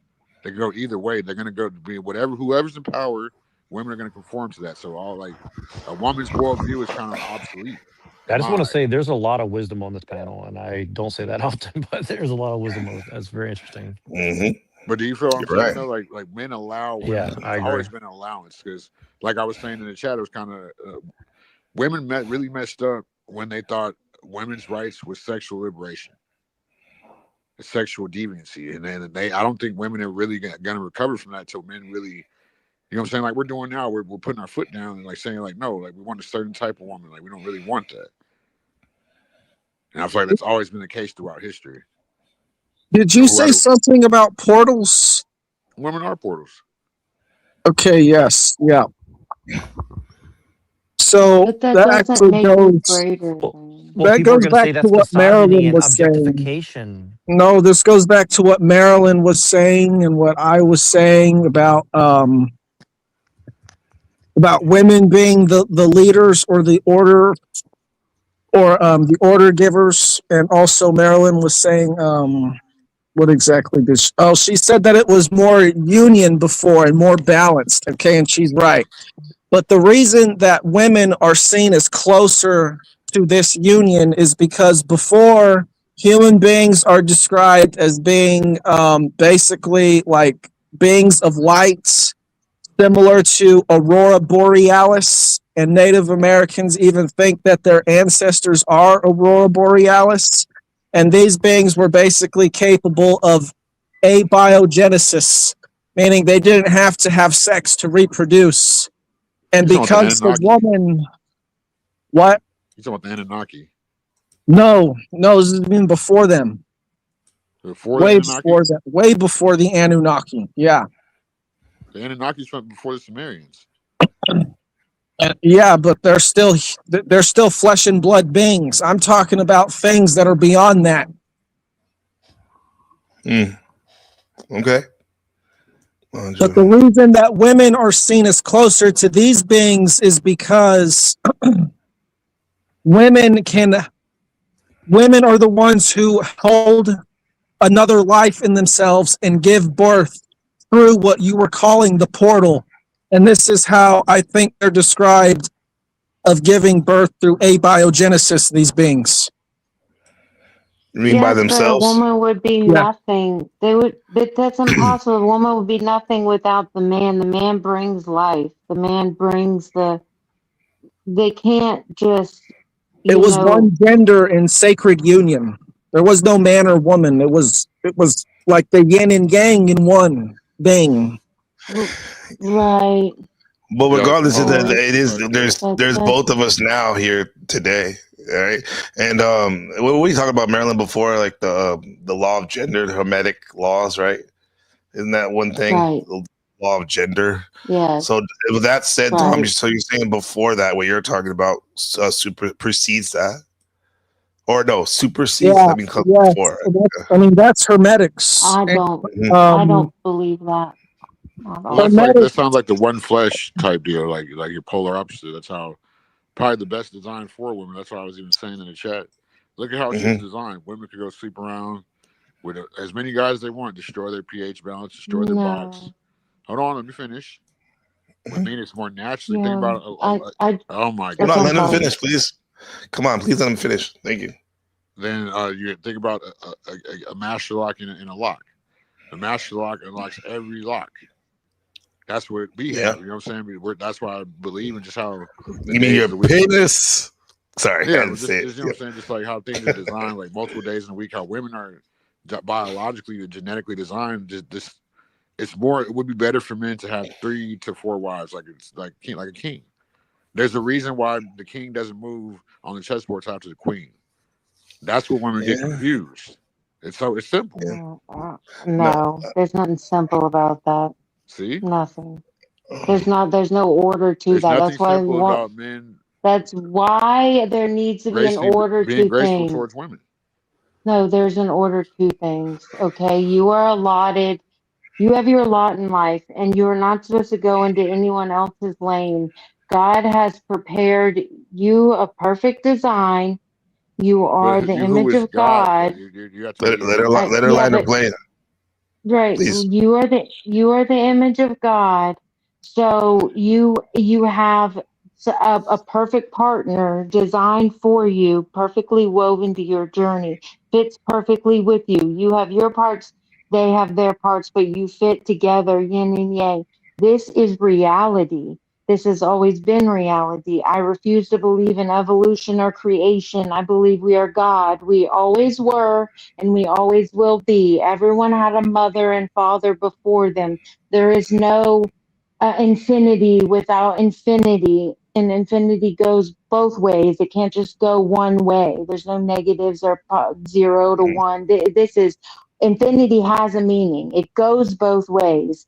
I do not hold to any of these idols that you're talking about. There's an order to things, and you have a design. This is the only reality we have seen. This is the only reality that we know. It is no favor to us to fantasize and create some sort of thing outside of us that does not exist, that you have never seen, in order to not take accountability and responsibility for yourself and your capacity. Okay. Yeah. CM or anybody else? I have no clue what she was saying. I don't know if she knew what she was saying. All she said was like God, and God wasn't God, and she's pretty much. I think. Can I ask Marilyn? What exactly does she? What is her definition of an idol? Anything that you give more power and authority to over God's promises over us, anything that you're idolizing and giving power to over than what you are already. Can you define God? Because I feel like you're definitely misinterpreting it. We're all God. We're all God What do you mean because we're of all God. God? Can you We all elaborate have on the that? same power and authority as God. Was that supernatural, or because y'all feel like you're referring to it as like No, not supernatural? It's not wrong. Yeah. I'm saying that Well, we're the image of God. We are co-heirs with Christ. is that only while we're in our physical body or beyond our No, physical body? we have Father. We know Father's business. We are literally have the mind of Christ. In these bodies is our perfect design. We have a design, and nothing is wrong with So it. Whatever Christ is God God. sends out, we are God also. The Christ conscious. fact that Wait, we are you talking about Christ consciousness, like David Wilcox or something, or what? no, bro. I'm Rest saying in that peace. everyone either serves a death cult or is an idol worshiper or both. We are all giving power to death and Well, if preparing to everyone, die. wait. You said everyone, so does that mean like everyone can't Yes, avoid it, or so every. you two, I you, mean, me, everyone? there are people trying to harness the energy to live forever, but the Bible calls death an enemy and the last enemy to be destroyed. I believe our flesh is just as precious to God as our spirit. So, like, at some point, we're going to have to come to terms with that love and not want it. Our grandkids don't want us to die, our children don't want us to die. At Well, some can you point, we're going to have to define? come to Yeah, I this understand what you're saying, but can you define death? resolution. Can you define what death It's means an then? enemy. It's an enemy. It's an enemy. It's a liar that we believe and give power to, like an idol. It's an idol. It's an Okay. idol. Like, can you elaborate on that? Like, how is it? Like, why is it? Because I believe in Christ. I believe in God. So Not believe when without the Jesus Christ comes. stuff, please. Can you tell me what death is as far as the evil idol?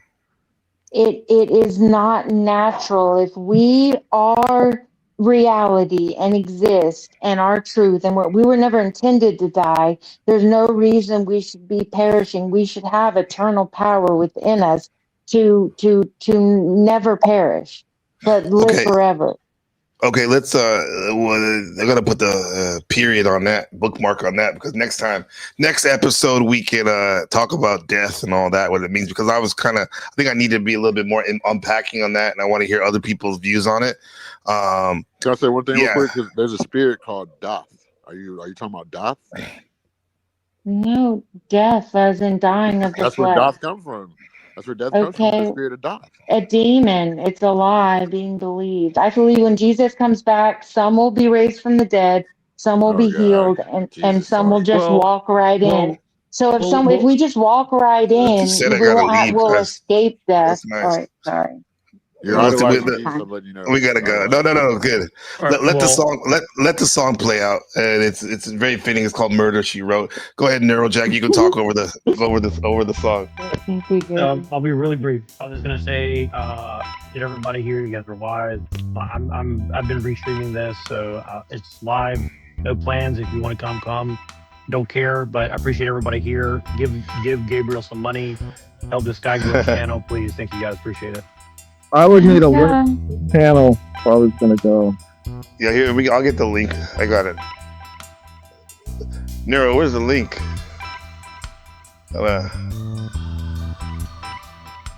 I got you the link. Sweet. Appreciate you guys. Thanks. Next time. See you next time, Marilyn. Everybody. Yeah, peace. Peace, guys. Neurojack, give me the link, please. We'll go.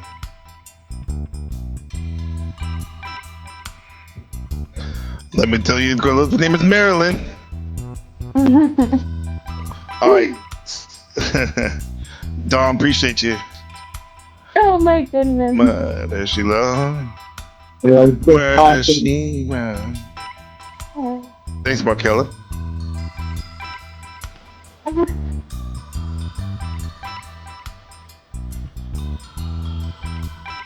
Getting the show and talking about death and then Murder She Wrote.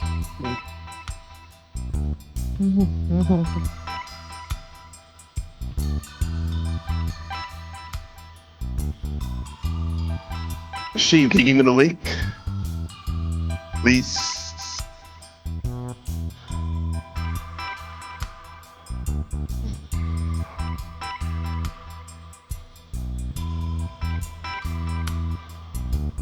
We need the Neurojack link. Oh yeah, give me a second. Yeah.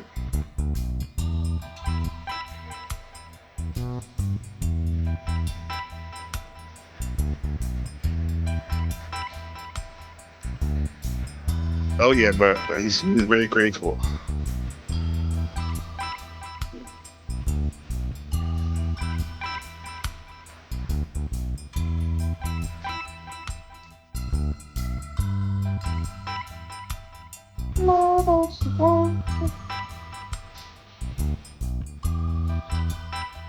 Excuse me.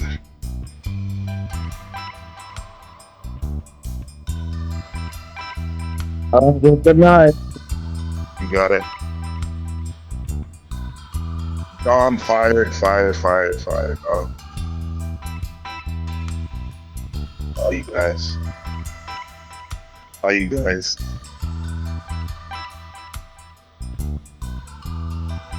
Sweet club. got it. Thank you. Narrow stream. Here we go. Thank you, Markilla and the narrow stream. Everybody hop on. Keep the party going. I gotta go in my hyperbolic chamber.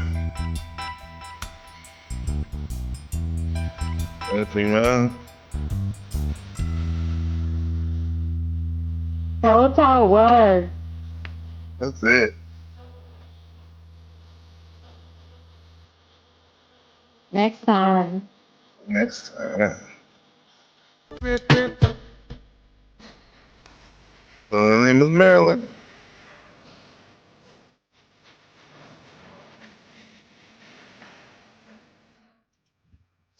Murder she wrong.